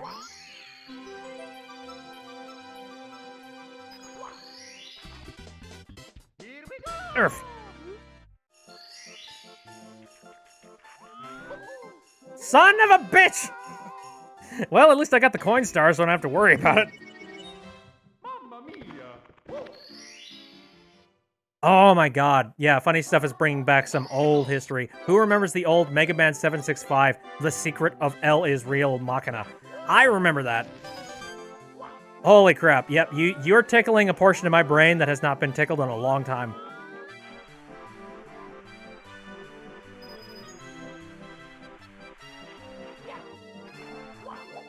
Oh, YouTube was so young back then. Like, you felt like you could do anything. Does anybody remember Machinima? Yeah, I remembered it. I remember a lot of the Machinima that I used to watch a long time ago was Halo Machinima. That was before pretty much the big Halo Machinima purge of, I don't remember what year, but way back in the day, Microsoft put their foot down. Pretty much around the time when Rooster Teeth was starting to get really stupidly popular. They finally put their foot down and said, okay, yeah, no, we don't have some sort of blanket, you know, like, this isn't fine. We're not cool with anybody just making their own Machinima. And if you want to make Machinima, and if you want to make money off of it, you're going to have to buy a specific license from us. Otherwise, you're going to have to stick by a specific set of rules that we are setting up for you guys. For example, you cannot use any original Halo sound effects or music cues. Your Machinima cannot be it cannot be taking place within the Halo universe itself. And what other things? Well, of course, you can't use any, like, copyrighted material of somebody else's, of course. But that really pigeonholed a lot of things for people, because there were a lot of Machinimas out there that were kind of branching off of the Halo story. Specifically, a whole lot of them that I remember watching back in the day. I think there was, like, the Codex series that I watched a couple of episodes of. And that series was actually really freaking cool. But the sad part is that they couldn't really keep it going because the Codex was literally tied into the Halo lore, so they couldn't really do it anymore. And they pretty much said their goodbyes immediately when that happened. And to this day, I'm actually really sad. Like, I wanted to see sort of the finale of that. I think the Codex series was, that was one of the first Machinimas that I could genuinely say, they used, like, actual CG that they prepared. It wasn't, like, great-looking CG, but it was CG nonetheless. There were space battles, and it just felt, like, huge. It felt larger than life in some ways. And it was just kind of sad that, like, all of that had to end pretty much as soon as Microsoft put their foot down and said, yeah, hell no. And I don't really know if the Machinima, the crowd has... I don't think it's fully recovered since then.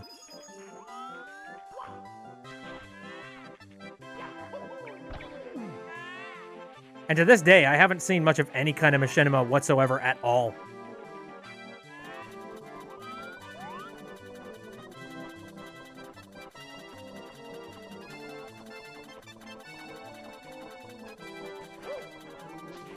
Give me a second.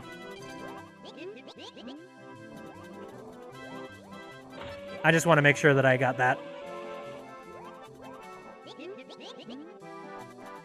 Yeah, I don't know how many people can relate to that. Early YouTube was interesting. It was a freaking trip. Oh, while we're talking about old apps and all that jazz, and like old services and whatnot, I don't know. Is this a great time to mention that I decided to just go and get a Byte account? I don't know why.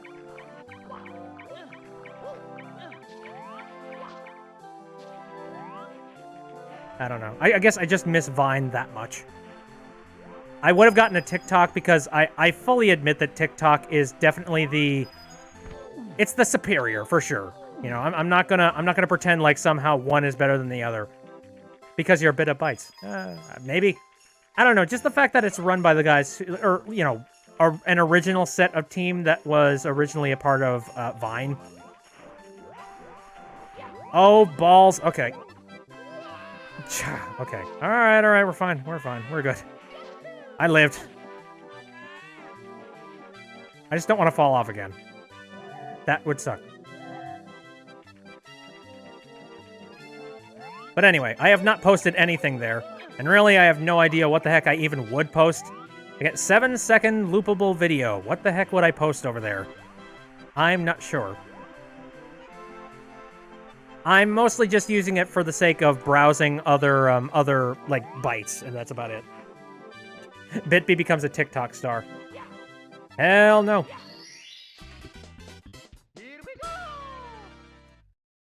So I have no idea if any of you guys are at all interested in having a Byte account whatsoever. You probably don't. If anything, a good chunk of you, if you're even going to have an account similar to that, you probably already have a TikTok, for God's sake.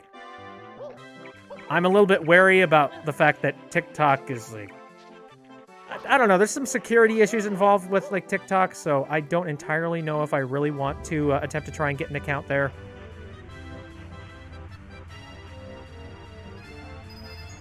Okay, let me see if I can get in front of this guy, because that's the important part. Damn it! 7 seconds of Snatcher screaming.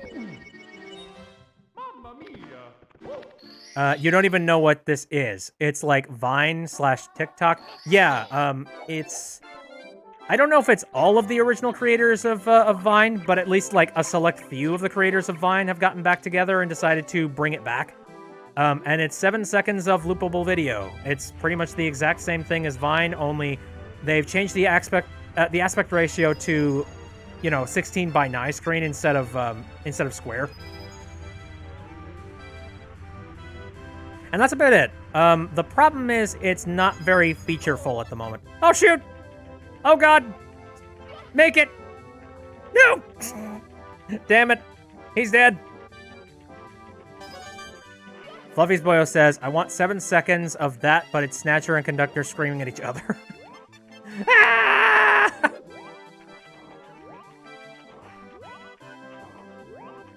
Welcome to hell. Population screaming Snatcher. Snatcher, Conductor, rap battle. Alright, I gotta get back up there and help the snowman once more. I think he warps back up there? I'm not sure.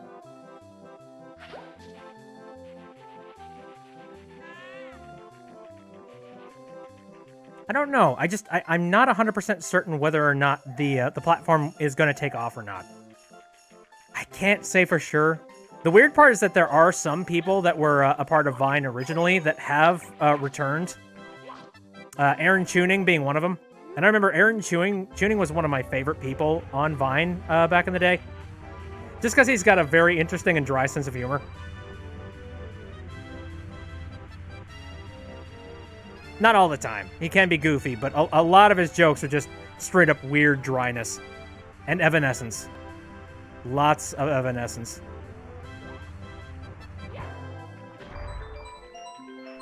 There we go.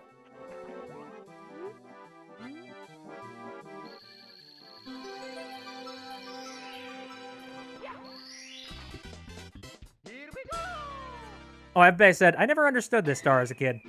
I did. I was just frustrated about it. Like, you have to kind of guide the snowball down to where the head is. You got little hints about it. Wall kicks will work. Right, I'm just going to go ahead and warp directly. By the way, it's been so long since I've read these signs. Let me see what this is. Warning, cold, crevasse below. And a warp point, but whatever.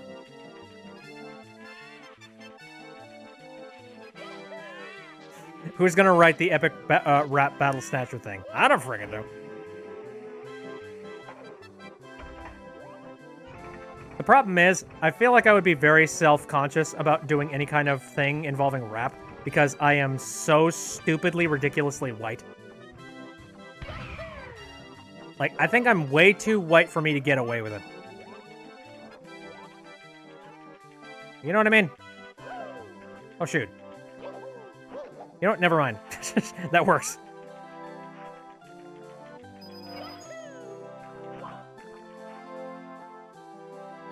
How do you do, fellow rappers? The fact that Youngtown won't rap a Snatcher is a crime. I know, he does like rap tracks and all that jazz. Like, dude. Of all the people. Well, okay, here's another question. I'm wondering if he has some sort of an agreement with... Perhaps he has an agreement with A Hat in Time and Gears for Breakfast that he won't, like, step out of his boundaries with what he records, like, as the Snatcher. Like, maybe he's not allowed to do that. You can never really know. Like, you don't know what's on his contract, and I don't either, so... I won't judge. Like, I won't directly judge, because who knows? It might be more complicated than we know. Anyway, so there's that stuff.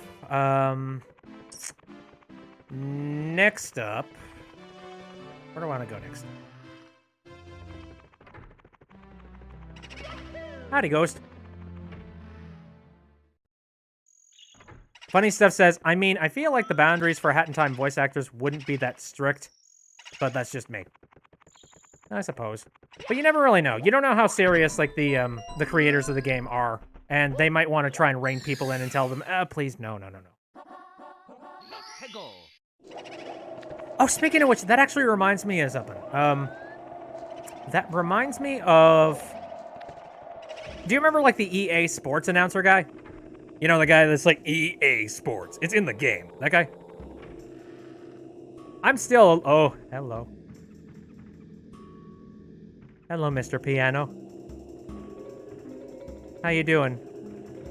Can I come and tickle the ivories for a second? Maybe? I'm not sure. I think you're hiding a red coin somewhere. I don't know. Maybe I should get a little bit closer and also bring the audio up significantly.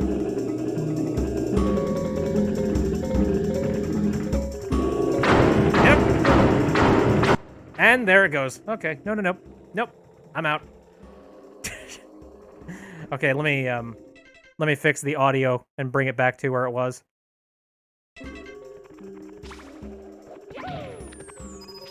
Yep, people talk all the time about their childhood fears. That was one of them for me.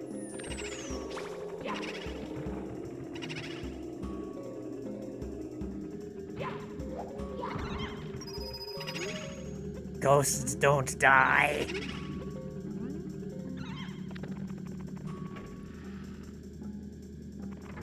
Does anyone else watch Chugga Conroy? He's really funny moment with that. Oh, I've heard of Chugga Conroy, but I have not seen his stuff.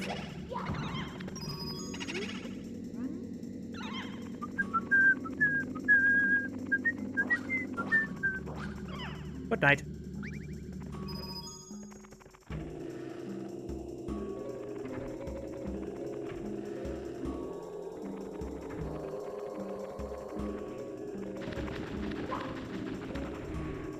Okay, right, like I was saying. So, the EA Sports guy. I don't know if you remember, but he was actually fired. Are you stuck out there? Oh, you little dumbass.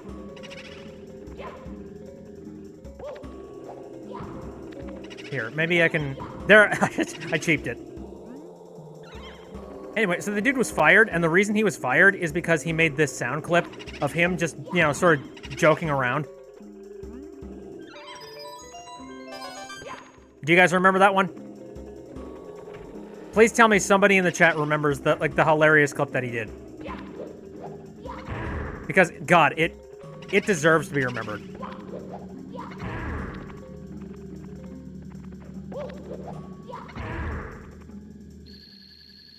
There we go, I got it.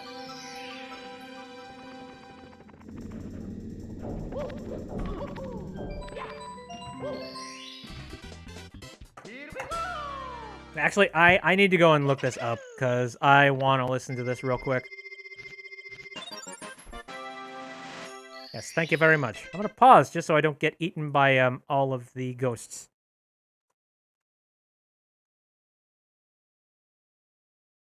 EA Sports Guy. That's probably all that's going to be.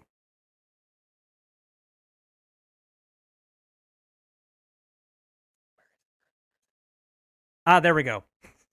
Okay, his name is Andrew Anthony, and it's the EA Sports pronunciation tutorial. This has been uploaded to the internet by Gamerspawn, so thank you very much for preserving this nice bit of history. Also, I need to bring up the volume. Here, I might as well bring up the volume on this thing too, just so you guys can hear it. There we go. My name is Andrew Anthony, and I am the voice of EA Sports. Today I have been asked to conduct a short tutorial on the correct pronunciation, inflection, intonation, and delivery of the line EA Sports. Now I know you've got a lot to cover today, so I'll keep this short. It's been a while since First, I've heard and this. probably most important, is volume. EA Sports is not something to be delivered lightly. It is firm, it is aggressive, it is your guts hurtling through the air as you growl like a hungry dog on a T-bone. As an exercise, please turn to the person behind you and scream, "I want your job," 3 times, just as loud as you can. The second most important thing is inflection. It is EA Sports, not EA Sports, not EA Sports, and sure as hell not EA Sports. No, my friends, there is only one true inflection. Capital E, capital A, capital Sports. After all, it's not USA and it's not USA. It's USA and it's EA Sports. Thirdly, pronunciation. A seemingly simple thing, really. After all, it's 8 measly letters. EA Sports. What's so hard about that? And yet you'd be surprised at what we've come across in our travels. For instance, the English version. Yeah, right then. EA Sports, right? The Middle Eastern version. Oh my god, EA Sports. Oh god. The Canadian version. EA Sports. A. The dyslexic version. AE Sports. The punk version. EA. Ah, screw it. And the mime version. Lastly, and by no means do we mean least important, attitude. This is a company that kicks ass. It takes no prisoners, it offers no apologies. There is a swagger, and it is attitude that makes this line sing. For in the dog-eat-dog world that we play in, we are the snarling, slobbering, eyes rolling back in our heads pit bull, chowing down on our competitors like so many crispy little doggy snacks. So every time you let rip to the heavens the line, EA Sports, it's in the game. You say it with attitude, and you say it like it's the last, happiest breath you are ever gonna take. Now turn to the person closest to you and give it up, man. One time with feeling. EA Sports. It's in the game. That concludes today's tutorial. Thank you. Frickin' legend. Oh, I love the guy. Here we go. No, apparently he got fired for that. Like, and that's why you don't hear his voice on any new EA Sports titles, because they kind of booted him afterwards.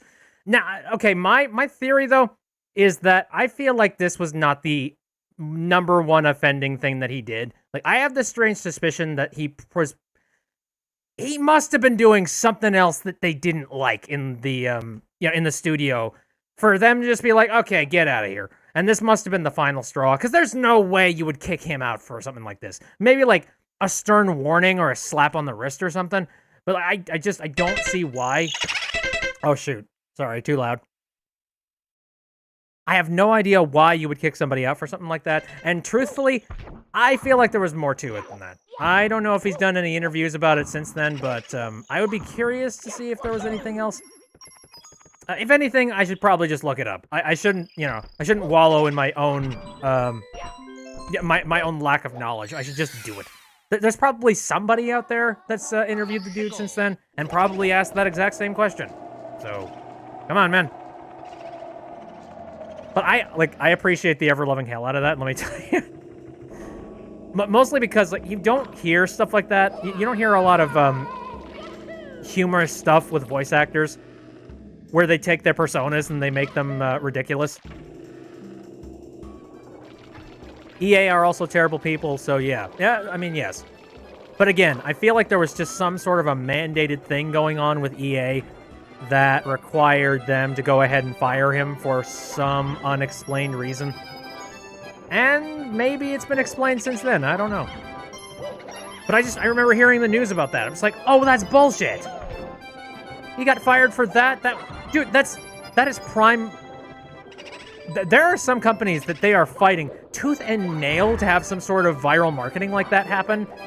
And here's this guy that's just literally handing it to them on a silver platter. And they're just like, no, get the hell out of here. That's not how we work.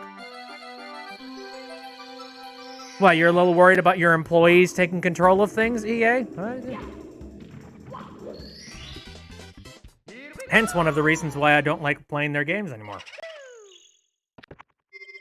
I'd much rather hand that money over to somebody that I feel is actually worth their salt. Like their weight in their salt.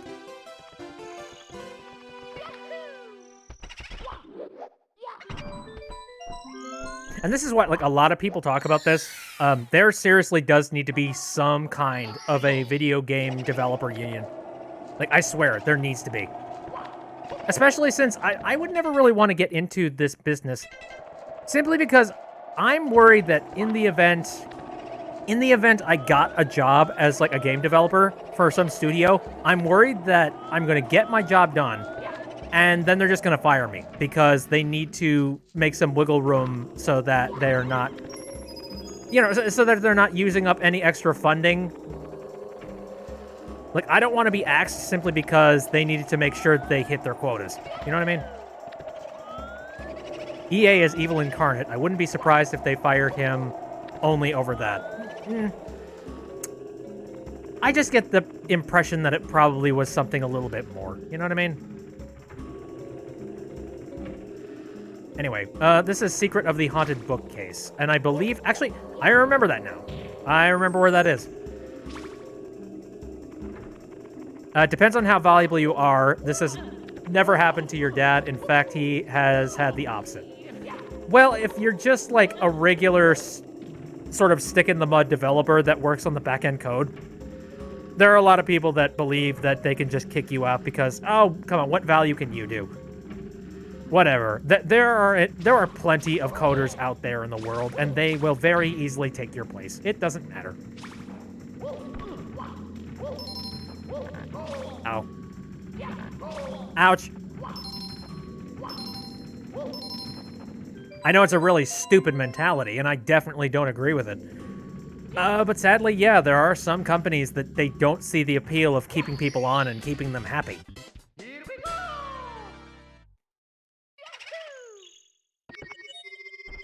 Fluffy's Boyo says, quote, "You are very valuable. We want to hire you full-time, but we don't have any openings for it after your contract. That's why you make yourself See, that's actually, that's an interesting thing because I know that there are quite a few stores and places like that around here. I hear this story all the time from people where they say they were hired on for temp work. Like, they were hired on during the holidays. Since, they're going to be busy, and they're going to need plenty of hands on deck in order to handle the rush for the holidays, or, handle Black Friday, God help us all.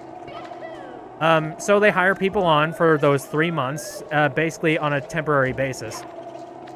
And for a lot of people, it's a case of they get called into, like, a manager's office, and they're like, so here's the thing. We know that we signed you on for, like, a 3-month temporary job thing, but can we keep you around for a little longer than that? Because we were thinking about firing this one guy who has not been, doing his share of lifting. And, we would much rather have somebody on staff that would actually do their job. So, if you could do that for us, then we would love to have you. And stuff like that's actually pretty nice, because... Again, benefit, because you like the job, you care about the job, you do work for said job.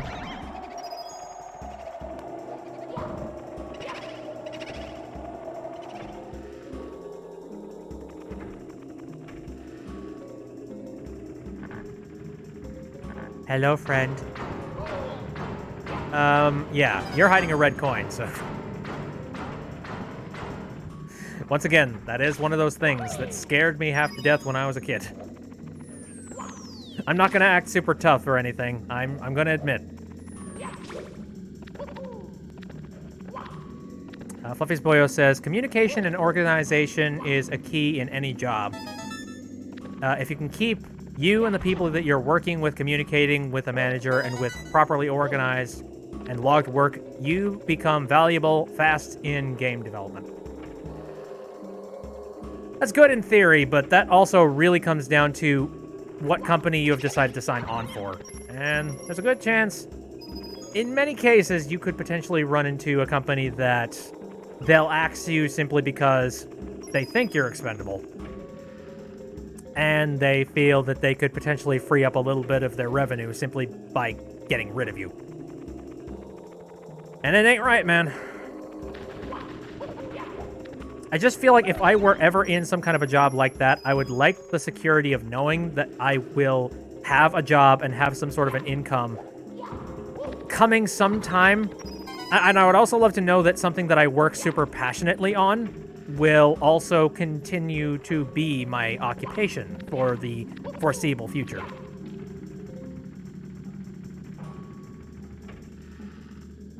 I'd say your dad's in a pretty good place, I think. Like, whoever he currently works with, I get the feeling that they are probably very reputable and reasonable. Unless he does work with EA. In which case, I don't know. He's the enigma. He's the one that there's just like, I don't know, he does the accounting.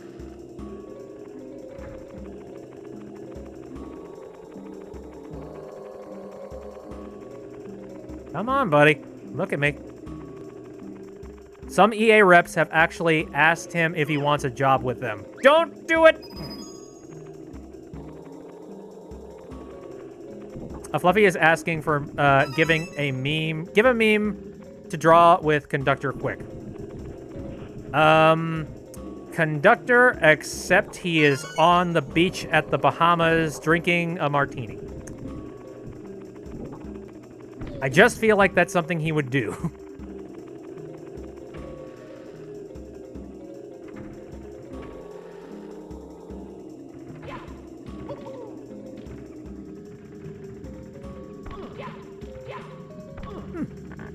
Interesting stuff. Oh, Jesus, that was lucky. Well, I'm glad he's got a pretty good reputation. I'm glad that he's got a job. I'm glad that you guys are covered in that category. Because, boy, it'd be terrifying if you weren't.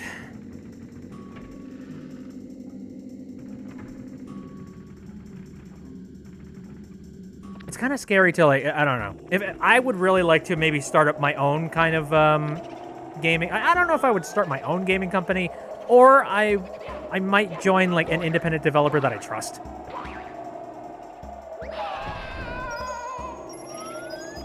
Like, even if I don't have 100% guarantee that it's going to work out, at the very least, it's going to give me experience, and I'm not going to feel like I'm being dragged through the mud.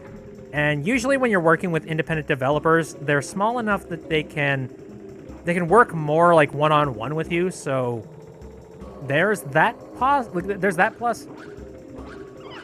He was freelancing without set income, and your mom ended up fired, and holy shit, it was terrifying. Oh god, I could see that being terrifying. Again, I am very happy that it worked out for you guys. Because there are a lot of people that they don't end up being lucky in that case. I know my family's had their own fair share of issues in the past. I'm not going to go into any specific details just because, again, that's kind of personal details on my end. But yeah, growing up was interesting.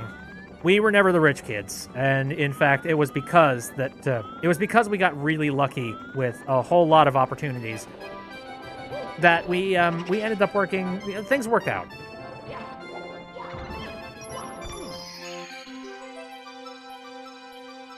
Oh, the merry-go-round music is so haunting. Okay, bye, Mario.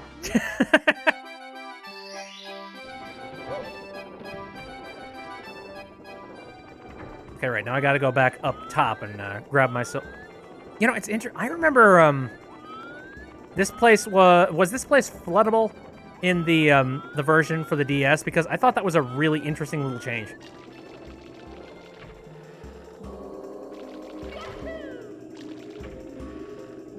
Now, I've talked about this. My dad has been within, like, the meat management gig for a very long period of his life. And he's gotten a lot of really cool opportunities within that sphere. Although he's been at several other jobs whenever he either A, could not continue to work there for whatever reason. Like, maybe he needed to move to a new location for a better job. Or, I don't know, like either being fired because they had to shuffle people around, or they just felt like, oh, we don't like your work ethic or whatever. My dad's a hardworking guy, so I don't trust that, like, within an inch. Even nowadays, he's still one of those guys that's like, he needs to have a project. He needs to have something going on. Otherwise, he just gets bored and stir crazy.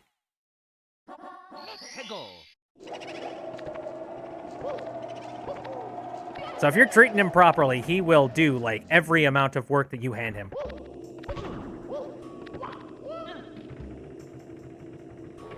But anyway, thanks to the fact that he's worked at meat plants, like several different meat plants and several like meat department managers over the course of the years, he's gotten some interesting perks of the job. Perks that you probably wouldn't even think about to begin with. Howdy, buddy. For example, there was one day where apparently they had gotten an overstock of Lunchables for whatever reason. I think I talked about this on the stream before, but it's a hilarious story and I want to tell it again.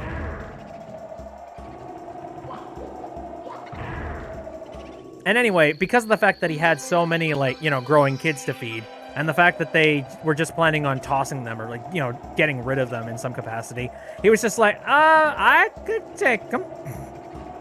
And that was the summer of pretty much nothing but Lunchables for lunch.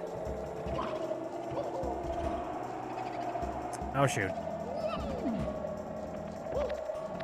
Which was freaking amazing. And the best part was, it wasn't just like one type of Lunchable either. He actually managed to get a variety.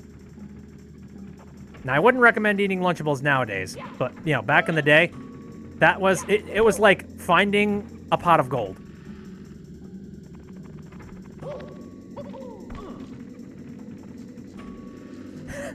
I bet you got sick of Lunchables quick. Not quite. Damn, how do you get up there again? I don't remember.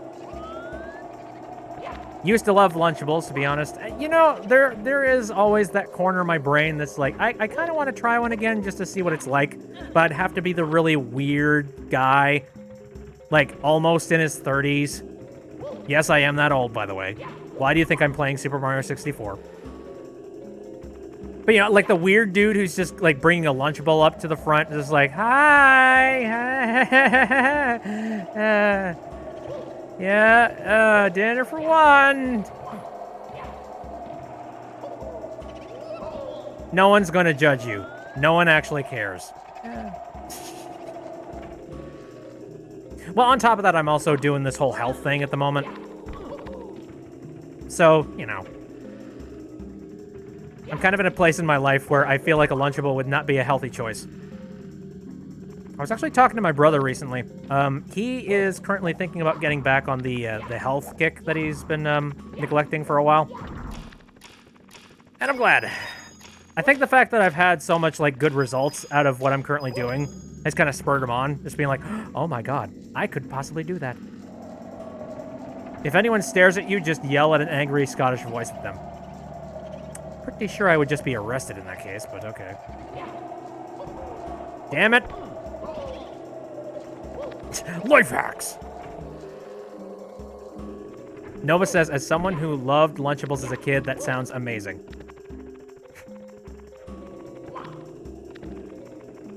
Actually ate them up until high school. Lunchables for me, it was something that you only got when there was like a, whenever there was some kind of a field trip. That was it. That was the one time. And I don't think it was a case of, yeah, like, my parents weren't lazy at all. If they wanted to, and if they needed to, they would definitely have made a lunch for me. It was a treat. It was something they looked at, and they're like, you know, you're not gonna have them all that often. Sure, let's go ahead and get one for you.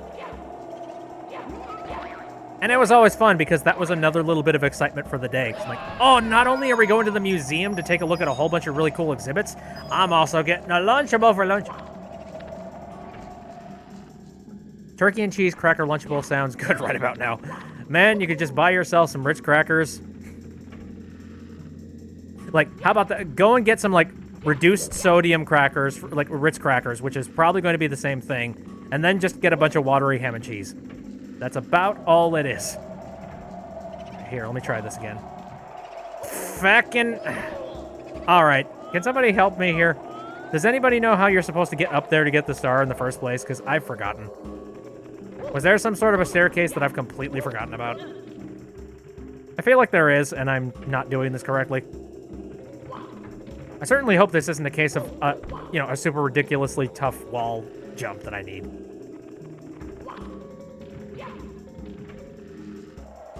I mean, yeah, but I don't have a car. Fair enough. You just gotta believe hard enough. Oh, yeah. Oh, damn it.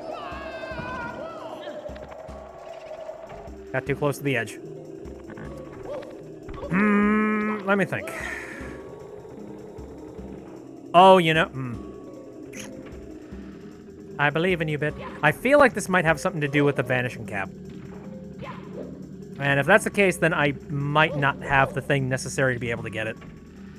That being said, this is Mario 64. Nothing is impossible. I did see one video of Simple Flips recently. And it was a video that was, what if every item in Mario 64 was a coin? Could you still beat the game?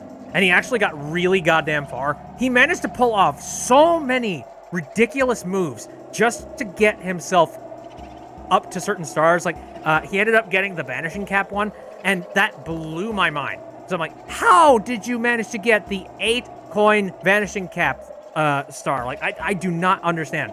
All of those platforms were coins. How did you do it? You are a wizard. Like, he's good. Oh god. Nope. I'm trying to do something like very specific here. If I can just stop being a dingus and actually do it.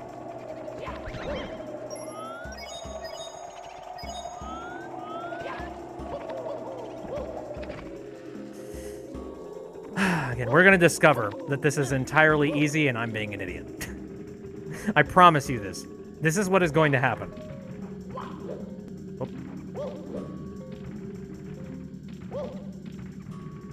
You talking about people like that makes me remember the Wind Waker speedrun you watched and its corresponding animation.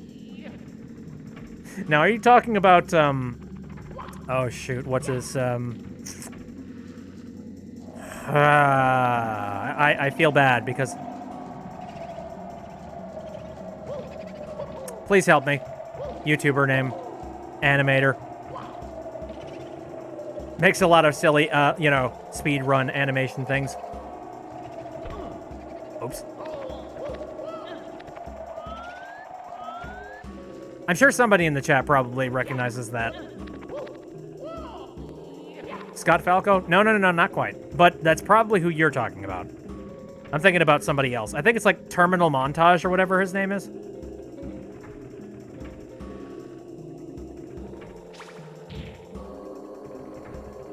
Terminal 7. No. Not Terminal 7. Give me a second, I need to refuel. Okay. I'm trying to dig back into my memory banks to recall exactly how this is done.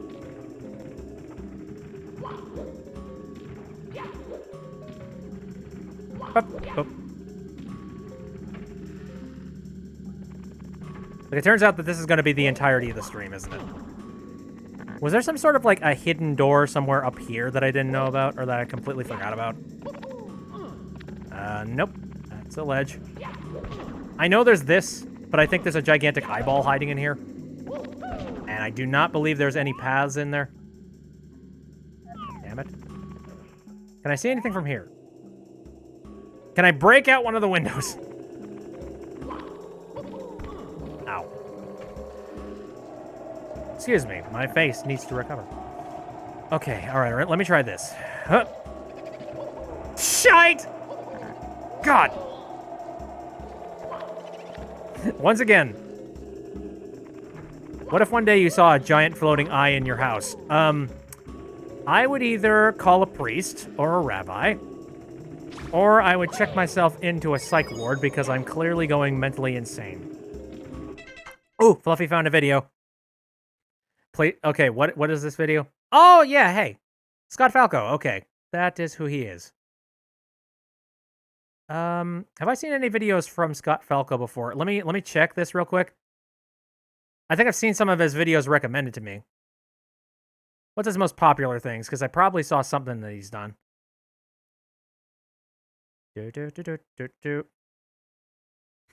Cuphead with a pinch of salt. Holy crap.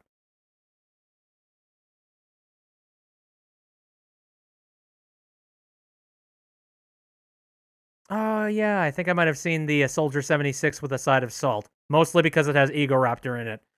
And I'm a sucker.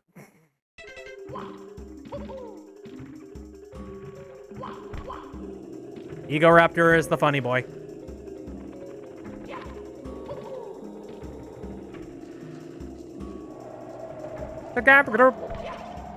Anyway, let me just try something like this real quick. That will not do anything. Never mind.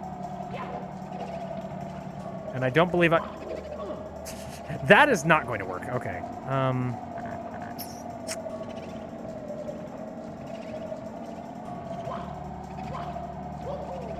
Oh, ooh, Jesus Christ. That's actually...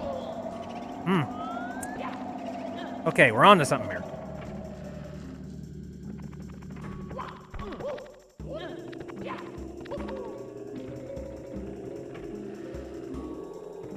Pull up that phone. There we go.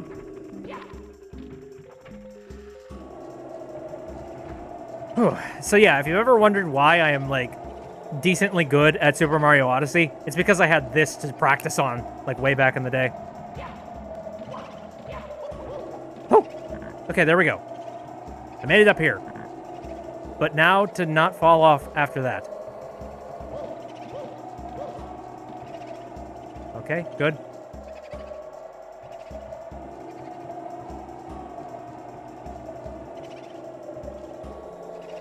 Okie dokie. I believe this is just sloped down, correct? Yes. Thank you for the extra life for all of my trouble. I genuinely, I don't know if there would be any easier way to do that. Holy crap.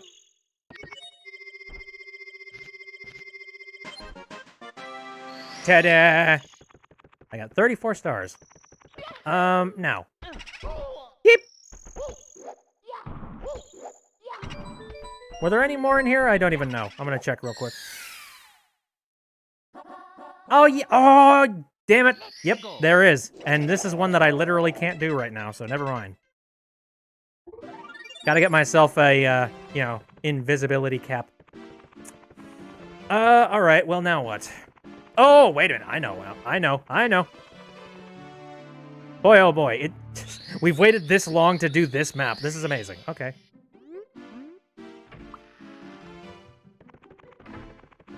And away we go.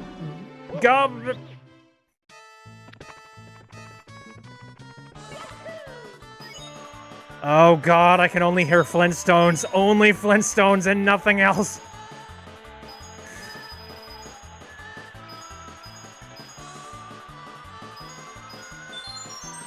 Da da da da da da da da da da da da da.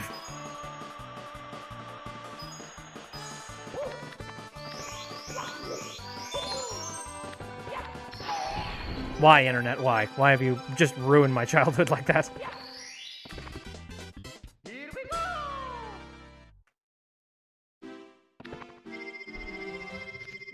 I'll jump to the window eventually. Yep, you know me. I'll get there. You just need to humor me for a second. Okay, we're not done. There is a special secret star. Now let me see if I can pull this off in as few takes as possible.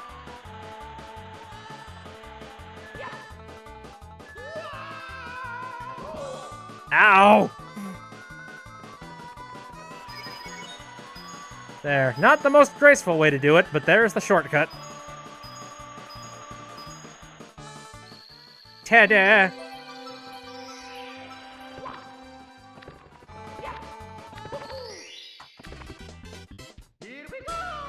Oh boy, time to jump on Big Boo's roof! Up to 36. Okay. What was the next thing in Jolly Roger Bay? I don't even remember.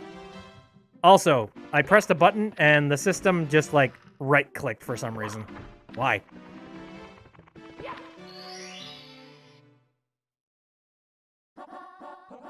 Oh, that's right. Blast the stone. I totally forgot. This is gonna be easy. In theory.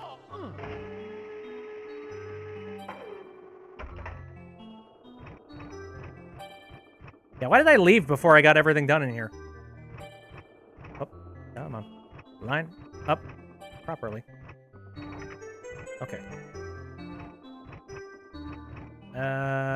About here. Got it. Who cares? I got it. It's okay. Mario's going to have to go and get back surgery, but it's fine. Ta-da! Okay, so there's that. And I believe the last star I can't get unless I get the metal cap, so that's the end of that. Can't get that one. What other courses have I not been to yet? Once again, we started up a little bit late, so I should probably do a little bit more. What'd be a good idea? Been down there. I mean, I think that's pretty much it. I can't do anything except for Bowser's World. As far as I know.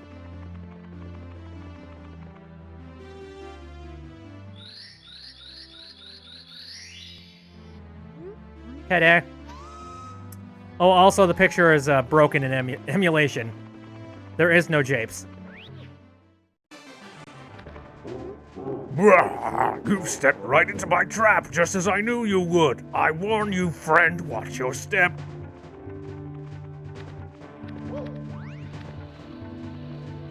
Okay. Let's attempt to try and get this... Oh, balls. Let's try and get the star for the 8 coins. Now, question.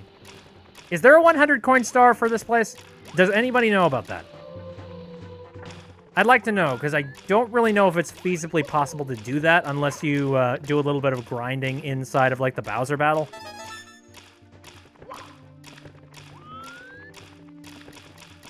Again, it might be possible, but it also might be really impractical. So, should I even attempt to try and collect all these coins, or... This is one thing that just eludes my encyclopedic memory.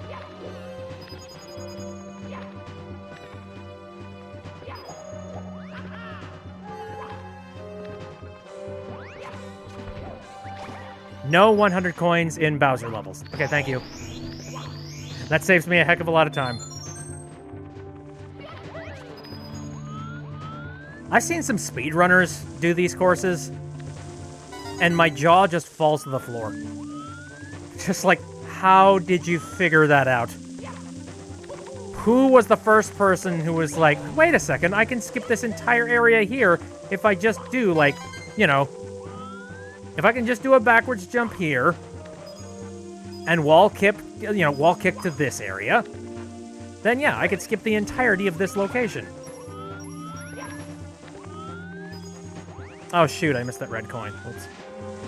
Alright. I'll head back over there. How ballsy do I feel today? Fairly ballsy. Whoop! Oh god. I feel pretty ballsy because I have, like, 22 lives to spend.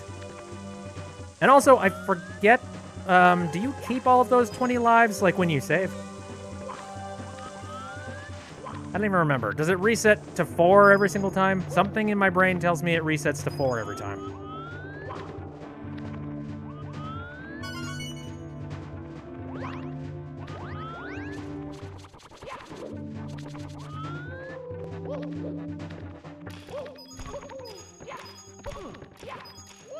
Oh, I forgot.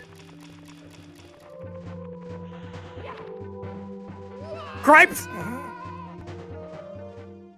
I wanted to do something fancy and I failed. It's okay.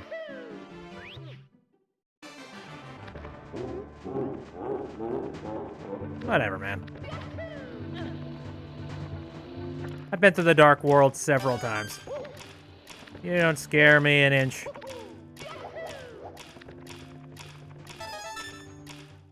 Okay, maybe you scare me just a little bit.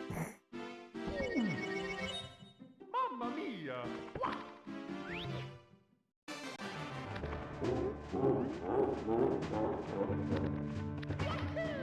You okay, Bit? I think so. Like I said, I played this game several times, but I never stated that I was a master of it.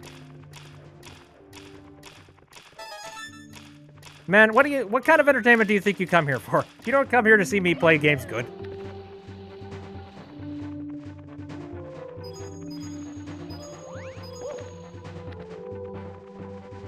Nope. No, we don't. All right. Yep. But I still worry about you. Okay, now it just sounds like it's pity. It's just like, oh, bless your heart. Bless your heart there, honey. Oh, you'll get those 8 red coins eventually. Oh, dear. Oh, man. Oh, most toddlers can do that. Oh, how... Oh, no, it's okay. I said nothing.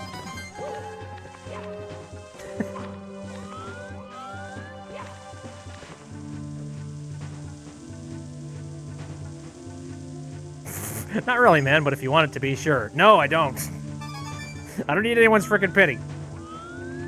I'm playing Mario 64 because I want to. I'm not trying to prove any points.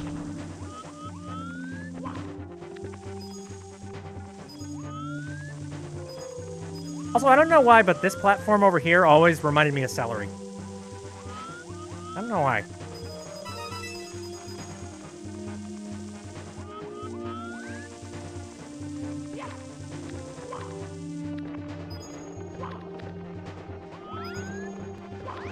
Okay, let's not be stupid. Let's go grab this red coin right now.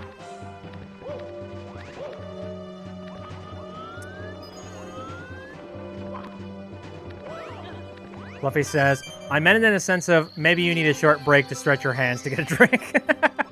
So that's not what I read from that. I read that as, oh, I think something might be wrong with his brain. I mean, more than usual.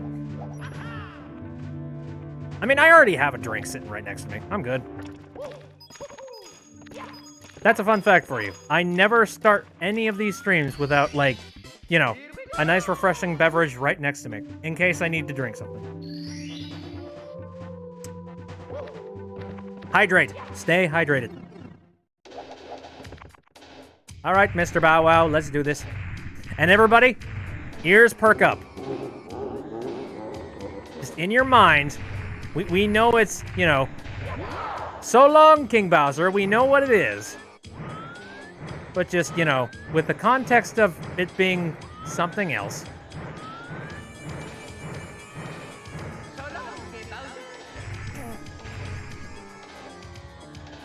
Also, fun fact, I've always been bad at these spinny bits.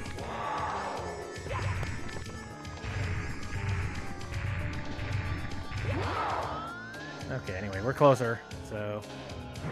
Oh, here's another fun fact. I actually didn't know. I thought you had to continuously, constantly keep spinning it. No, apparently, if you spin it around just a little bit and then hold the control stick, it continues to spin at the exact same speed. I did not know that growing up, and I got very upset when I found out that, like, you mean to tell me I was doing it the hard way the entire time? Well, now I'm mad.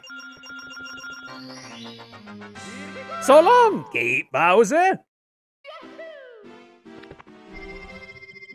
We done it! To be frank, that's what I would have done. Right. I don't know, it just felt like... You know, it felt like that was the right answer to me, and I don't really know why. Okay, so, now I think, honestly, that is a pretty good place to put a little bit of a bookend in here, because, hey, we got through pretty much the entirety of the first floor of this place, and we are set to head into the basement, and then up to the, you know, to the area up above. Which, sadly, I would have really loved to continue to play this. Like, I would have loved to play this longer tonight, but again, we lost a good 40 minutes because I had some stuff that I needed to attend to. But, you know what, that's okay. We got time, we got plenty of stuff that we can be doing. And in general, I'm just really happy to be playing Mario 64. And we've got a ton of other things that we could potentially do, like with Mario 64. Like, the door is open. So many cool things that I could potentially do with this game, and I am so happy for it. I am so happy with, like, just, I don't know. A lot of people, they make fun of, you know, like, just the streamer, culture in general and that kind of thing, but it's opened up to so many really cool challenges and mods and things for games that I remember playing back in the day. And it's so fun. It's so cool.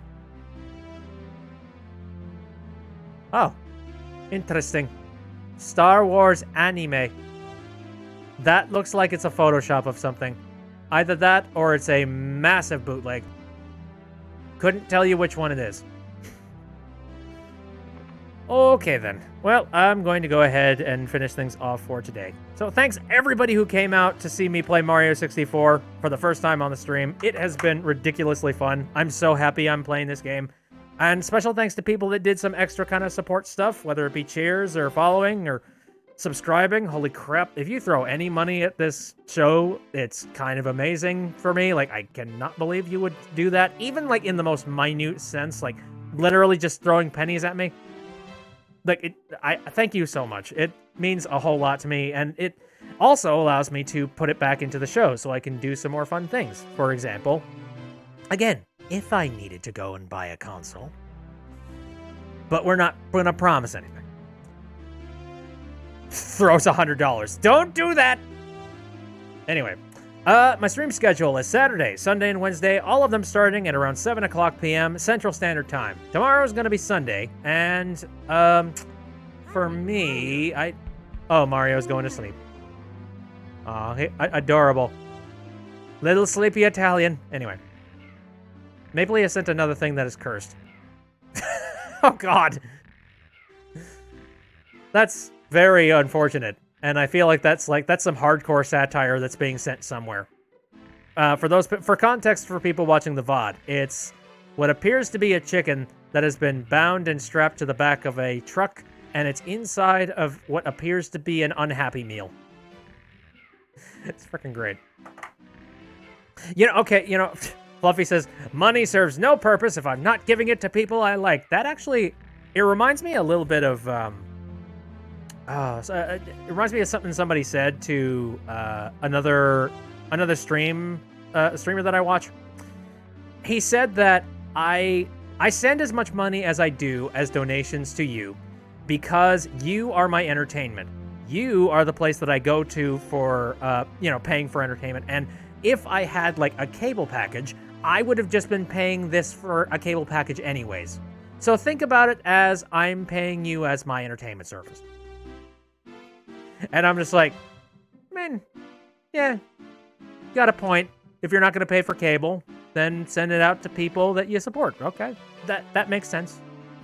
I just don't want people to just send money just because they feel like they have to. God, you don't have to. But anyway, so what are we going to be doing on Sunday? I could do some more Spyro, because we've got the final round of Spyro to be taking a look at. And who knows, we might actually finish the game. I'm not sure. Yeah, very likely we're going to be doing that. Just because there are a lot of Spyro games I need to get through. Like, we got the first one. We've only just barely managed to get close to finishing off that one. And then we got 2 more. This is like a harrowing task that I have started up here. And we got to get on it. Okie dokie. I'm going to take off now because I need to go and reheat something and eat a thing.